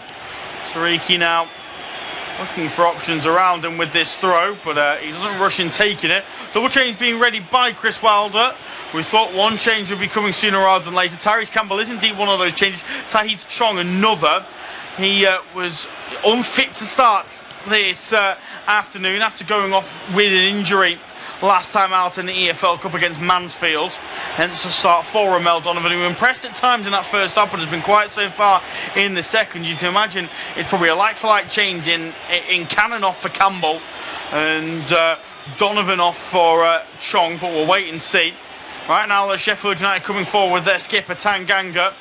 Ball down the line for Sariki. Inside now for Ramel Donovan. Held up well by Cochrane. So we'll just go back to Tanganga. Donovan once again, one-on-one with the 26-year-old, wants to cut in on that left boot. Held up well by Alex Cochrane and then challenged well by Cochrane as well. That's a loose pass from Prisk, but Birmingham do well to keep hold of it, and then Prisk just panics more than anything and launches long down the far side. And similar to the first half, it's shifts in momentum, and on this occasion, Sheffield United doing well just to keep up the pressure. They are, and well, just going back to Cannon as well, that last time on the left-hand side, he did make the run at least, so I mean, I think he's, as you rightfully spoke about, I do think his time is limited on the field for the rest of this game, but that was a better opportunity for him. Once again, McCallum, every time he's looking to go long, I just think, as I say, unfortunately, you're up against Clara and Newman, two of the best headers in the league. Here come the Blues. Yeah, that's a great ball in behind Vicente, set through one-on-one with Cooper, tries to square it to Prisk. Why didn't he shoot? Brilliant block from Tanganga, and he puts the ball out of play for a corner. Dreadful decision from Carlos Vicente. Sheffield United have gotten away with one there. Brilliant defending from Tanganga, taking nothing away from him. But what on earth is Carlos Vicente doing? Dreadful from the Spaniard. He's got to go for goal there. I think even if he plays it back, I don't think Prisk is expecting it. I think Prisk is thinking, I can't get there, go for goal. And the striker will appreciate that Vicente's looked for him, but he takes that touch and he's just get his head down and strike it. It's great defending from Tanganga. You're spot on there. I think if Vicente is a bit more decisive and goes for goal as well, he probably doesn't get a block because he's a bit more decisive. If you're going to pass that, you kind of have to, I think, go for the shot, fake it, and then roll it across, so you allow a bit more time for your teammates to get further forward. Great defending from Tanganga, but still a set piece for Birmingham. Yeah, absolutely. Cross swung in towards the near post. Brilliant header off of the near post from Rothwell, but it'll be gathered by Vicente far side. This time tries to pull it back towards Stanfield. He then wants a corner after the attempted clearance from Sariki over on the far side. In the end, the referee's given a goal kick, and maybe now an opportunity for that double change to come, and indeed it does come. Ramel Donovan the first to depart, and he is indeed going to be replaced by Tahith Chong, so it's a swap from the game last weekend against Mansfield. On comes Chong, and it is also Cannon as well who's going to depart, and that'll be for Tyrese Campbell. The changes that we already mentioned, Lewis said, they're sensible changes, and they're two changes which not only add fresh legs and maybe an extra bit of quality, but it is also pace as well, particularly with Tyrese Campbell, much quicker player than Tom Cannon. And he's more willing to make those runs in behind, isn't he? I think Cannon is someone who wants to maybe drop. He's a real poacher of a striker, and he finds some good positions. Just Cannon won't take that away from him, but he's more of someone who wants to drop deep and link up play. Himself and Bamford are kind of a bit too similar, I think, and if you're going to do that, fair enough, but I think you need a striker who's going to stretch the play a little bit more. Campbell's going to do that. I think it's a partnership that will work on its day, Cannon and Bamford, but unfortunately against Neumann and Clara, arguably the best, if not one of the best centre-back partnerships in the division, where they're quick, they're strong and they're tall. unfortunately, in the greatest respect to Tom Cannon, I just don't think he's got the skill set to beat the two of them. Bamford, a very, very clever footballer. It knows his way around any centre half, really, outside of the real elite. And Tyrese Campbell, yes, I've just said that Clara and Neumann are quick. They're not as quick as Tyrese Campbell. He will run beyond and he will cause issues. So, yeah, I just think on its day, it'll work. And against certain partnerships, it'll work. But this evening wasn't to be for Tom Cannon. And, well, let's see if Tyrese Campbell can offer any more up front. Here he is now, turning the ball around the corner, looking towards Bamford. Neumann reads it well, though, and puts out a play for a throw on the near side. Just over an hour gone at Bramall Lane, independent off-tube studio-based commentary. Sheffield United 0, Birmingham City 0. Camera just pans to Jay Stansfield, who has barely been involved so far in this one, in particular in the second half. Don't be surprised if we see Chris Davis roll the dice sooner rather than later, now that Chris Wilder's made changes of his own. Header forward there from McGuinness after the initial clearance from Asai. Samuel finds his way back to the Nigerian down this near side. He'll launch long down the line, looking towards Seung Ho Pei, who does well to feed Vicente. He'll flick into Prisk. Prisk into Seung Ho Pei. Back to Prisk once more. Into Pei. Turns around the corner. Stansfield bearing down a goal. Brilliant tracking back from Chong. Oh, but the clearance is poor. Stansfield back again with the strike. Good save from Michael Cooper at the near post. Still, though, Birmingham will come forward. Cochrane, ball in, flicked on towards the back post by Peake. Wide of the post, out of play for a goal kick. Best chance for either of these two sides has fallen the way of Birmingham, and Jay Stansfield forces a good save out of Michael Cooper, but how much more could that have been for Birmingham? That was a lovely move put together by the Blues, wasn't it? Stansfield gets the ball caught up in his feet, but it's great back tracking from Chong. Then, as you say, as soon as he does something fantastic, then it's a poor clearance because he clears it straight back to Stansfield. Lovely ball in from Cochrane. You just feel that, watching back Stansfield's strike, it's a good strike to the front post. What do you expect Cooper to save, of course? Once again, as you spoke about Cochrane, another great delivery from the full-back once again. I'd love to see the ball, because I know it's a flick on, but I also think that it gets in the way of Prisk probably coming in. It's more awkward, but you'd rather the Prisk getting on the end of it, wouldn't you, and having a strike at goal. Much better for Birmingham, and we spoke about tired legs, we spoke about substitutions. Now the game's starting to open up a little bit more. Yeah, it certainly is. Say Samuel, ball down this near side, looking to set free Carlos Vicente, well read by Mark McGuinness. Just felt like something was missing throughout that entire move for Birmingham, whether it was just some misjudged passes or play to the wrong person, but either way, they got the shot on target. It's only taken 62 minutes, but we finally got a shot on target in this one, and it's a good save in the end from Michael Cooper. Still, though, Birmingham will plod forward. Cochrane, far side, back into Solis. Will turn away from his man and lay it off to Christophe Clara. Back to Jean Solis once more. Options left and right. We'll just hold on to it under pressure from Tahith Chong. Lays it off to Tomoki Iwata. Back out to Cochrane. That's a good ball in again. And a good header away by Mark McGuinness. Gathered by Patrick Bamford, dropping deep to get involved in play. Plays it out to Chung over on the far side. He's got the underlapping on Sariki if he wants to use him instead. We'll go back into Bamford. Chung once more. Nice ball into Rothwell. Rothwell will turn well and feed Sariki. Loose touch, but Sariki will do well to keep it in. He's now doubled up by Stansfield and Cochrane, so we'll go back to Chong once more. Fires the ball to the edge of the box for O'Hare. O'Hare wanted the run of McCallum. McCallum was bit behind the pace of play. Eventually, though, he'll feed the number 3. Floats the ball towards the back post. There's nobody there challenging for it. Sidney Peck was the man closest to it, but it's just going to bounce out of play for a throwing over on the far side. Are we about to see some more changes on this near side? As everybody seems a little bit relaxed. No, I think Stansfield's just going to leave this one for Alex Cochrane. If you have a look towards the Birmingham bench, Lewis, who do you think is the one that you look to bring on to make an impact? Luis Vazquez, of course, one of those brought in this summer from Europe, signed from Anderlecht for £3.5 million reportedly. Patrick Roberts, Damari Gray there as well as attacking options, or do you maybe look towards the midfield and push somebody else forward, someone like a Max Bird or a Kanya Fujimoto? I mean, I think you spoke about in the first half, and there's no offence to Stansfield. We were speaking at half time, and I think you were right. I'd like to maybe just see Stansfield lead the line, whether that's on his own or not. Get Damari Gray on, bit of pace on that left hand side. Patrick Roberts, we know what he's all about, but if you bring him on you know, he just slows the game down a little bit. Great footballer, but he can slow it down a little bit.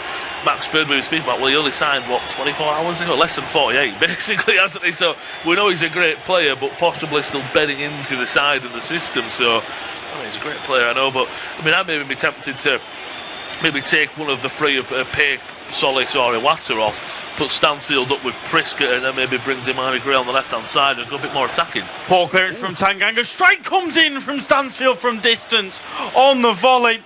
It was going to take some effort to beat Michael Cooper from there on the volley. He catches it nicely to Stansfield, but it's always going to be a comfortable stop in the end for Cooper. Ollie Arblaster, by the way, ready to come on for Sheffield United sooner rather than later on this near side. In fact, he might even come on now as the fourth official gets ready to hold his board up, although I think Chris Wilder has said maybe just give it a minute. As I say, Samuel has this throwing on the near side. He's hurt himself in the process of putting a challenge in, and he's just limping down this near side as the former Queen's Park Rangers man. That's going to be a foul though, as Vicente looks to challenge for it after the ball down line. Something worth keeping an eye on. I think he's just given a nod to the bench to say that he is going to be okay to continue. Ollie Arblaster though, ready to come on.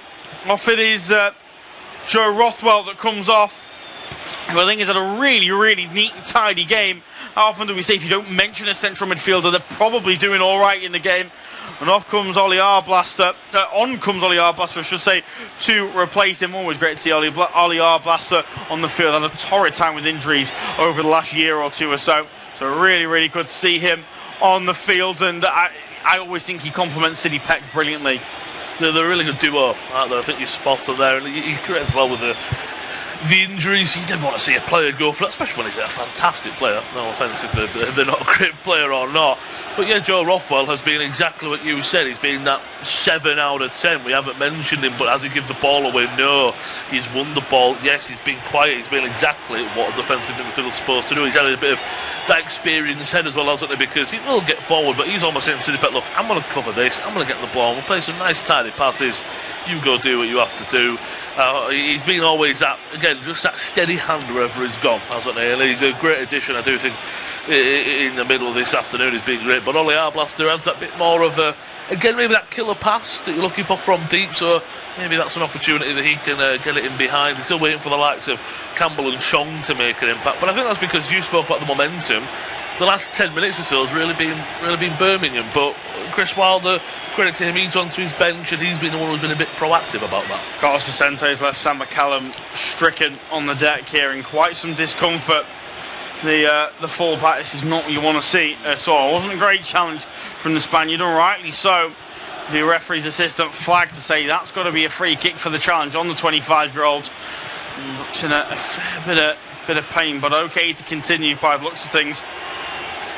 And Sheffield United will get us back underway with this free kick taken by Michael Cooper, ready to launch long.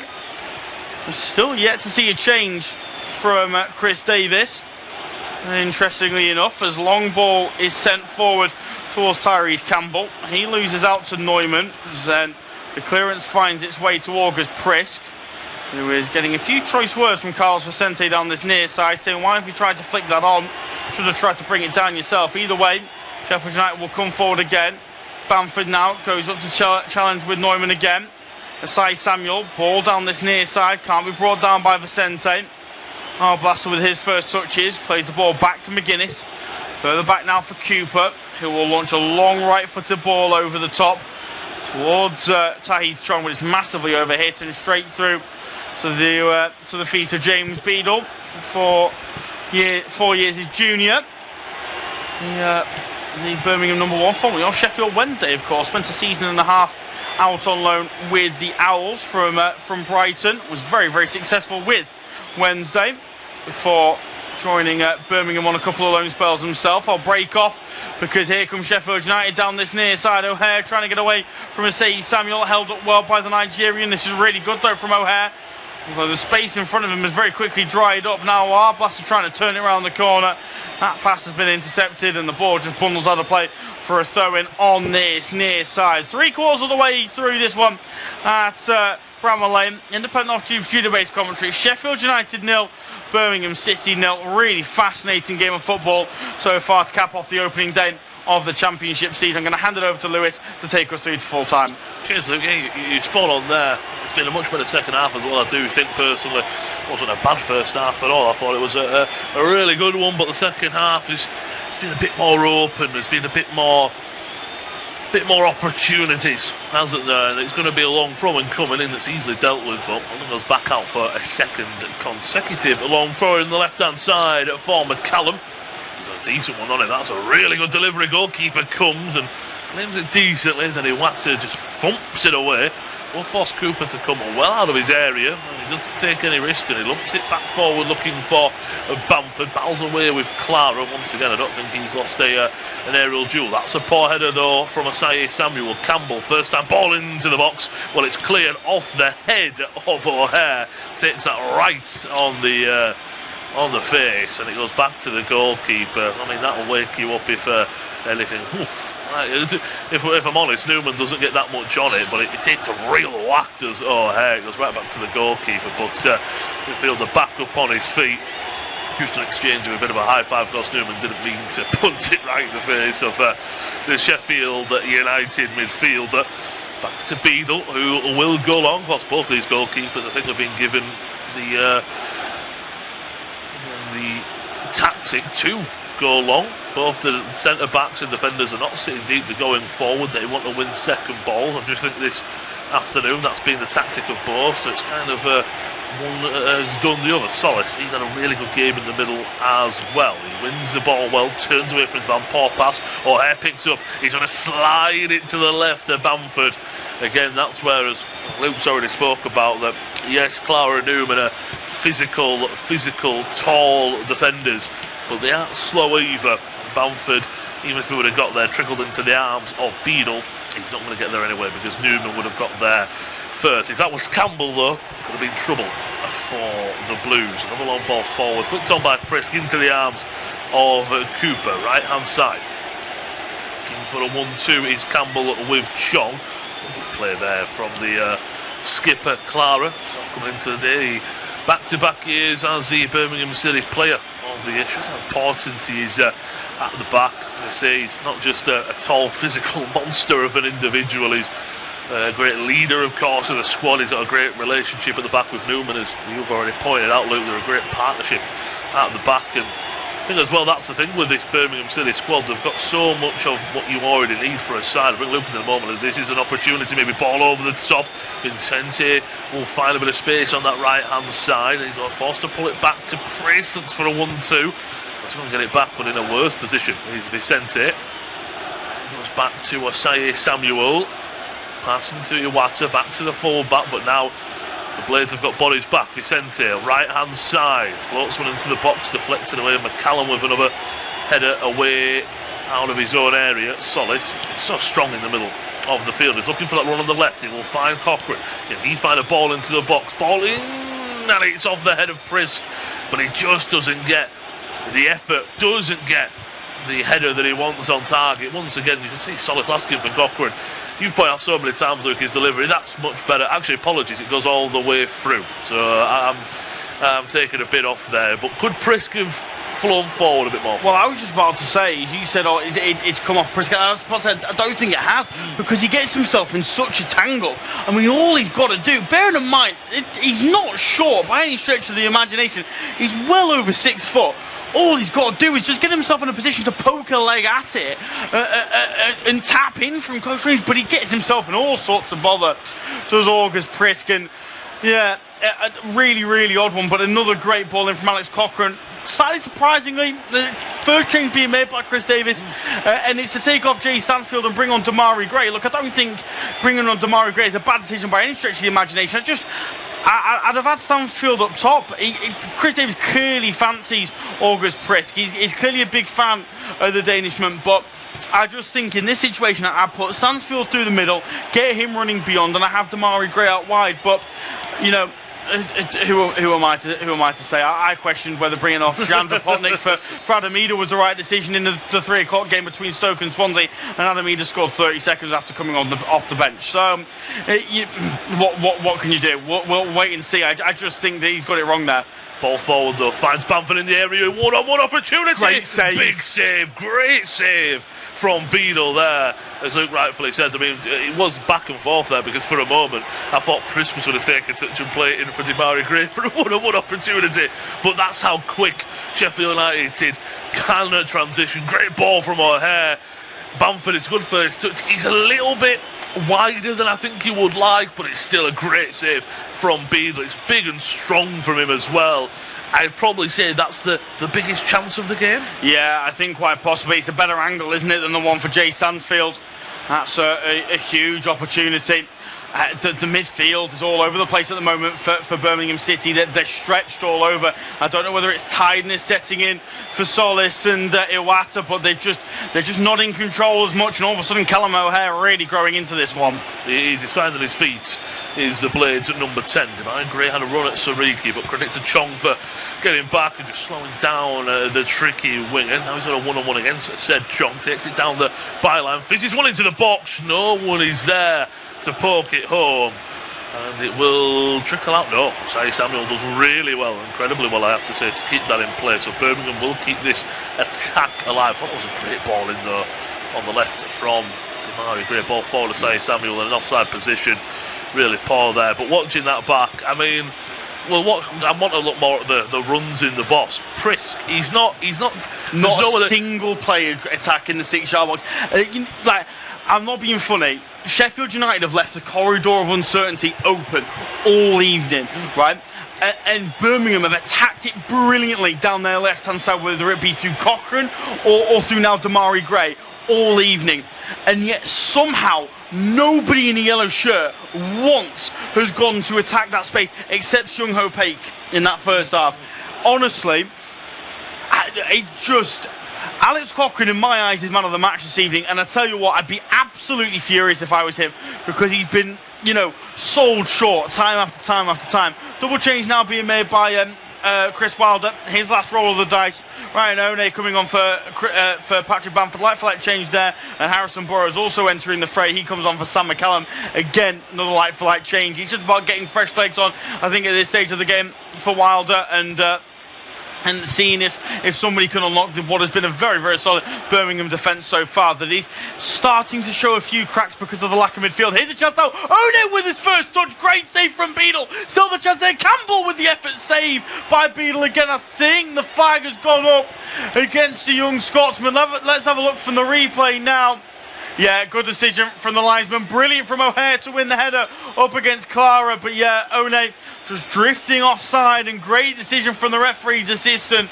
But another huge moment in this one. And again, Beadle steps up to the task. He wasn't to know he was offside, and he's made a brilliant save. Yeah, you're spot on there. It's just, he's offside, so it wouldn't have mattered if he found the back of the net. But Beadle, I think he's had a great game. He's made some big saves, haven't he?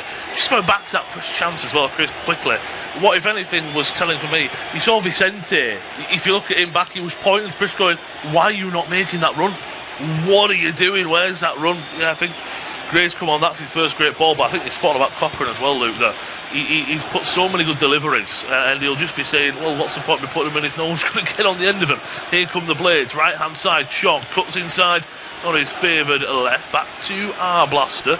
Has to reset because just made an offside run there. Did Sariki. Back to Tanganga. Just a floated ball to the right side. Not a great one. O'Hare picks it up. As you said earlier, Luke, he's growing into this game a little bit more. Just a little bit on the later side of the game. 79 minutes on the clock, though. Just over 10 to go here at Bramall Lane on a opening weekend of the Championship. A warm welcome if you are joining us on official independent of Tube Studio commentary of all the action. It's goalless. Sheffield United 0.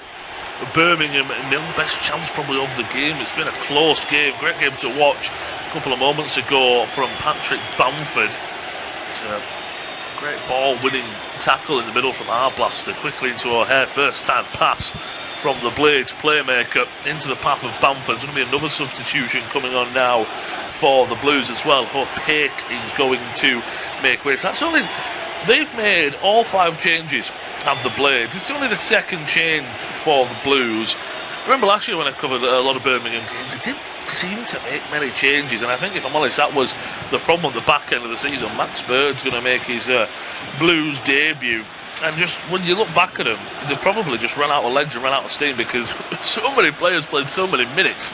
Whereas Chris Wilder, to me, has been a bit more proactive. Look, it's still 0-0, I know. They've got 3 changes to make. They've only got 1 block to make it, so maybe it might be 3 changes in one go at the last moment. I don't know.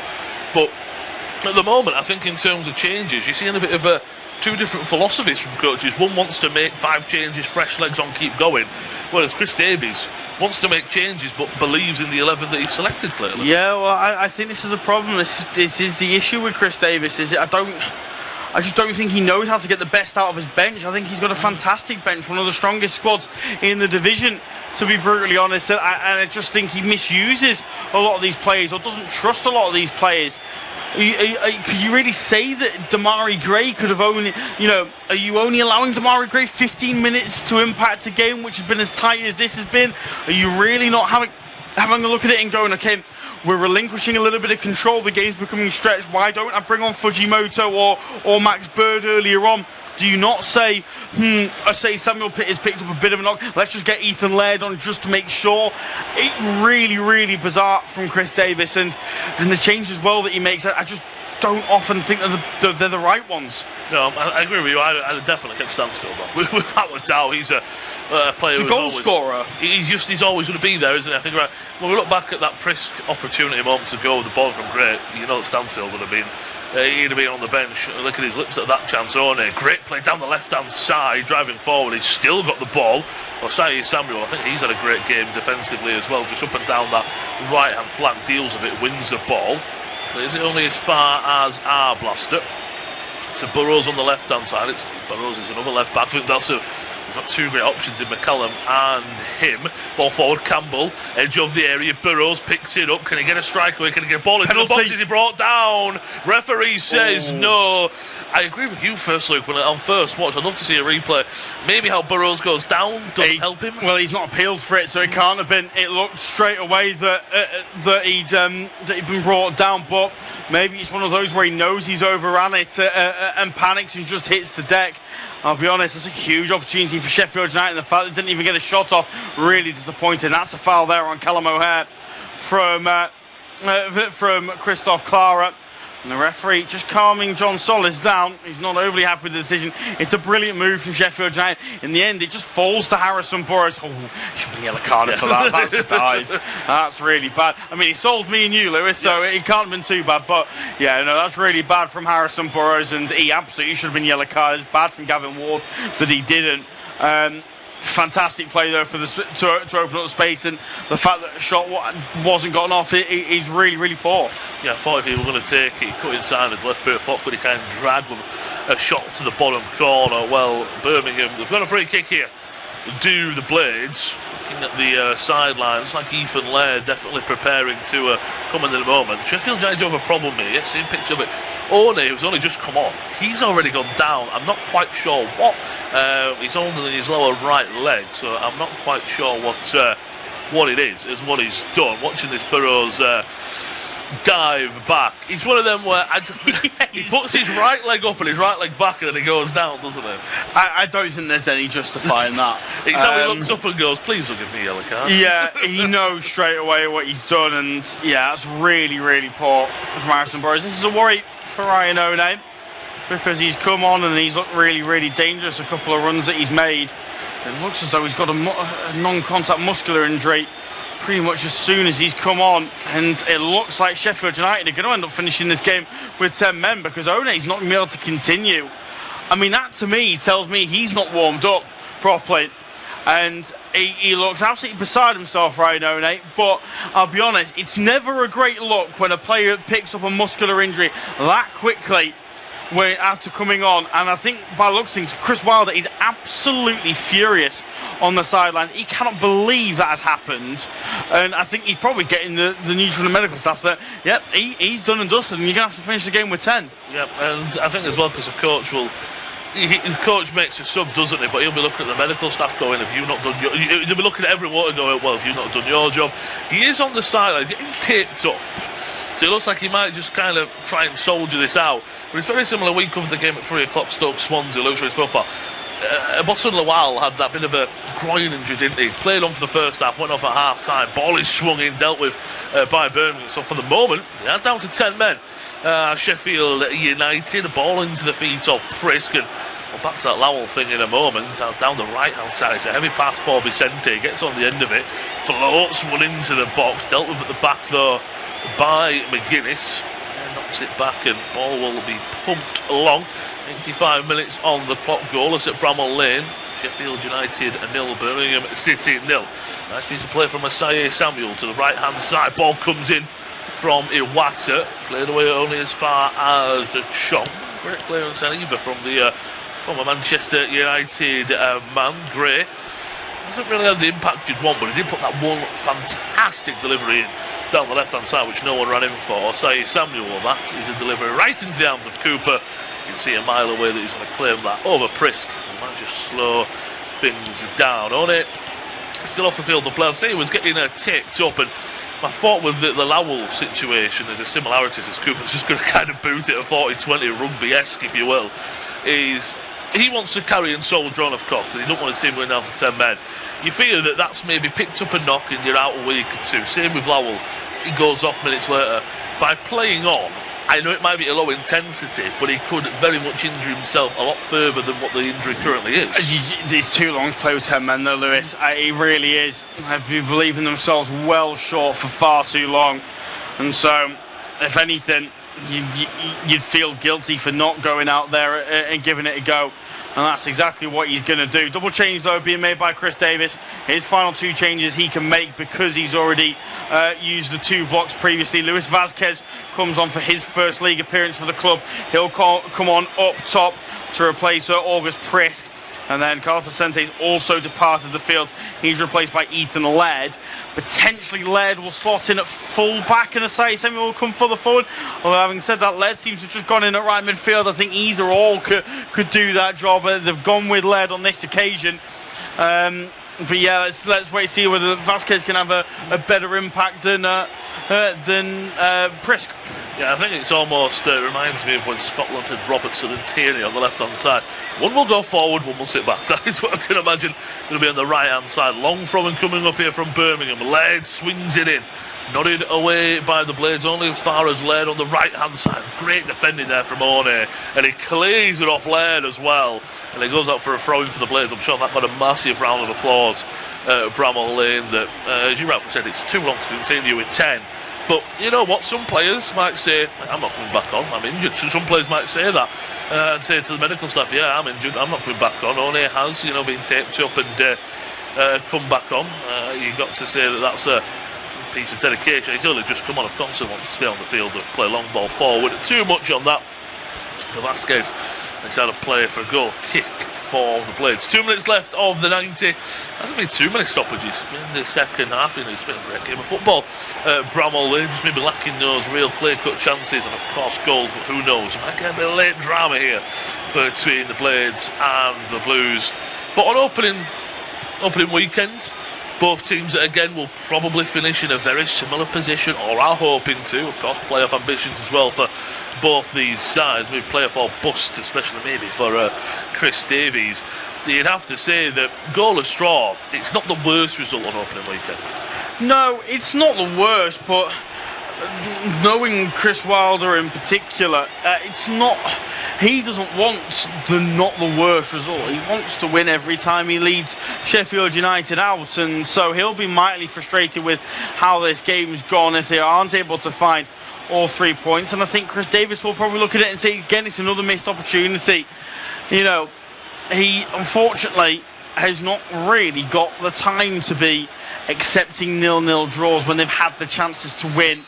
They have to win games, and they have to win a lot of them to Birmingham if they're going to get into the playoffs. Yes, there's an extra 2 playoff places this season with 8 getting you a playoff position, but Birmingham won't be happy with 8th. They really won't. That'll be a disappointing season for them. I think if this game does end 0-0, both managers will walk off the side of the pitch a little bit frustrated, but will ultimately accept that that's the result, and they'll need to be better going into the games next week. 100%. I think they'll learn from what they've done so far against each other. Long ball forward, too much on it, into the arms of Beadle. That's been kind of the story for both these teams when you look at the balls forward. Just a little bit too much on it, to be honest. O'Hare picks it up in the middle, looks for a ball over the top for Campbell. Enough on it, dealt with at the back by Clara. Looking ahead to next week, no midweek fixtures for either of these two sides. Looking at 4 minutes of stoppage time, we just hit 90 minutes, so 4 minutes left of this clash between Sheffield United and Birmingham. Bramall Lane goalless so far, but can we find late drama? Well, it'll be Sheffield United going away to Swansea City a week this time for a 3 p.m. kickoff, whereas Birmingham will be involved in an early one, 12:30 at home to Bristol City. I'm sure the Swanseas, myself and Luke covered that game at 3 o'clock. Swansea will have a bit of confidence there, so they'll be looking for back-to-back wins. Should be an interesting couple of clashes. I think the Championship, as usual, a very interesting league this season. Birmingham on the ball just inside the Blades half. Osai Samuel, heavy pass and a heavy touch into Lair, but it'll make its way forward into Bird, who hasn't really got going since coming on. We know all his qualities. Nice overlapping run, gives Bird the opportunity for a bit of space. O'Hare is back alongside Burrows to win the ball. He will then go long looking for Campbell. Again, though, up against likes of Clara and Newman, you got no chance in the air against those two. I feel any forward would struggle against them. Nice play in the middle from Demari Gray. Out to Cochrane. Can he find one more delivery possibly on that left-hand side? They both look at each other and passes it into the feet of Gray. To Clara, now solid. So once again, I think he's had a really good game in the middle of the park for the Blues. Clara, bit of space here for Cochrane. Can he find a ball into the box? He can. Takes a deflection to Demari Gray. That's a big tackle there from Arblaster. Both are reaching for it. Demari Gray catches Arblaster, be a free kick. But that was so crucial, because if Arblaster comes off second best, it's a penalty for the Blues. It's a penalty, or if he gets no touch of Demari Gray, it's a really good opportunity for Demari Gray to fire into the back of the net. It's a loose touch from the former Leicester City man. You'd have wanted better in that position, but again, it's one of those start of the season. You are going to have moments like that where you're unable to get the ball under control, and it's just one of those where teams who make the best start are the teams that are best prepared. And yeah, on this occasion, on today's viewing, there have been far too many mistakes, in my opinion, from Birmingham in the final third. Let's have a look at our broadcasters. As ball forward, Clara's been clattered, so I think Birmingham have won a free kick, possibly. Well, looking at our broadcast, I was saying John Solis has been given the man of the match. I don't disagree with that, but I agree more with what you said, Luke. Cochrane to be the player of the match. He's created the most chances in this game, 3 chances so far as well. And let's be quite honest, it's been balls he's put into the box that no one's got on the end of as well. So I'd say he's up for there. About a minute left, and Solis had a good game, but in terms of you getting player of the match, I think Cochrane definitely is another player up there. Free kick comes forward from Beadle. Say a minute left of a stoppage time. Looks like it's a goalless draw for both these sides on opening weekend as it stands. Vasquez trying to get on the end of a ball there. Blaster, that's a lovely just turn and touch, and Burrows will flight forward down the left-hand side for Campbell. He's in a foot race against Osai Samuel. Great defending there from the full-back. There might be one last long throw in here and a chance for the Blades. Yeah, there might be. Harrison Burrows, though, will take it short into Tyrese Campbell. This is last chance saloon now for Sheffield United. They're going to take all 3 points on the opening day. Burrows, left-hand side, still driving forward. Short into Peck. Swings it to the right-hand side to Sariki. Can he find a ball into the box? It's a packed-out box. Once again, strong header from Clara. He does that all the time. And I think he's won his side a free kick as well. So that will probably be that. Do you think that Beadle will clear this long? And that will be that. I mean, I think you'd probably say Clara and Newman are up for a player of the match as well. They've been outstanding at the back for the visitors this afternoon. As I say, it will be a free kick just inside the penalty area. It won't be taken though, and that will be a full time. A great game between these two sides, but it's a point apiece between the two on opening weekend at Bramall Lane. Full time, Sheffield United 0, Birmingham 0.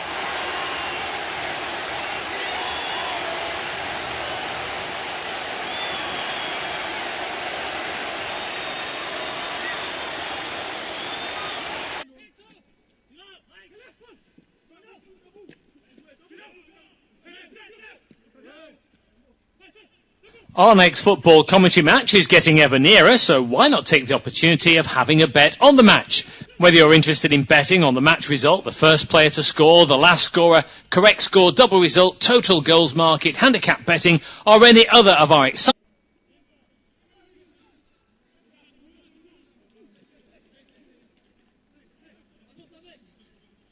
Our next football commentary match is getting ever nearer, so why not take the opportunity of having a bet on the match?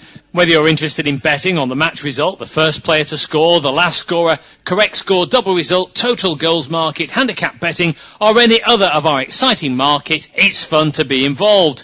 Don't forget, when the match kicks off, you can sit back and enjoy superb independent studio commentary while also enjoying our in-play betting opportunities. Good luck.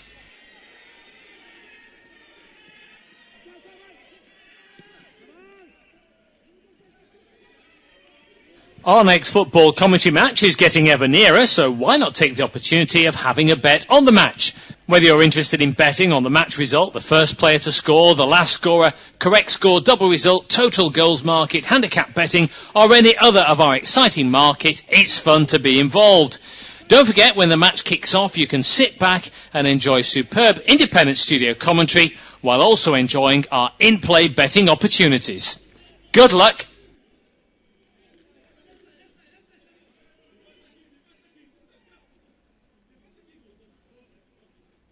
Our next football commentary match is getting ever nearer, so why not take the opportunity of having a bet on the match? Whether you're interested in betting on the match result, the first player to score, the last scorer, correct score, double result, total goals market, handicap betting, or any other of our exciting market, it's fun to be involved. Don't forget, when the match kicks off, you can sit back and enjoy superb independent studio commentary while also enjoying our in-play betting opportunities. Good luck.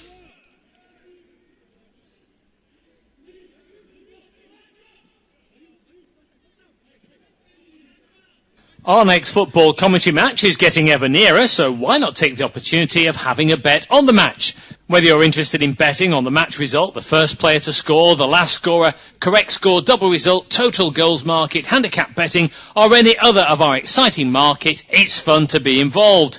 Don't forget, when the match kicks off, you can sit back and enjoy superb independent studio commentary while also enjoying our in-play betting opportunities. Good luck.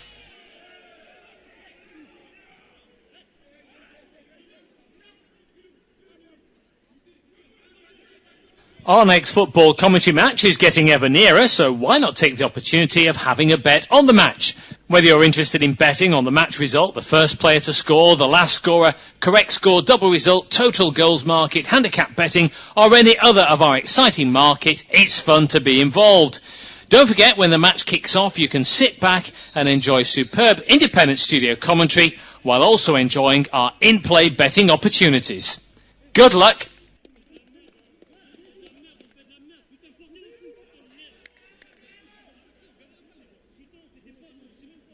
Our next football commentary match is getting ever nearer, so why not take the opportunity of having a bet on the match?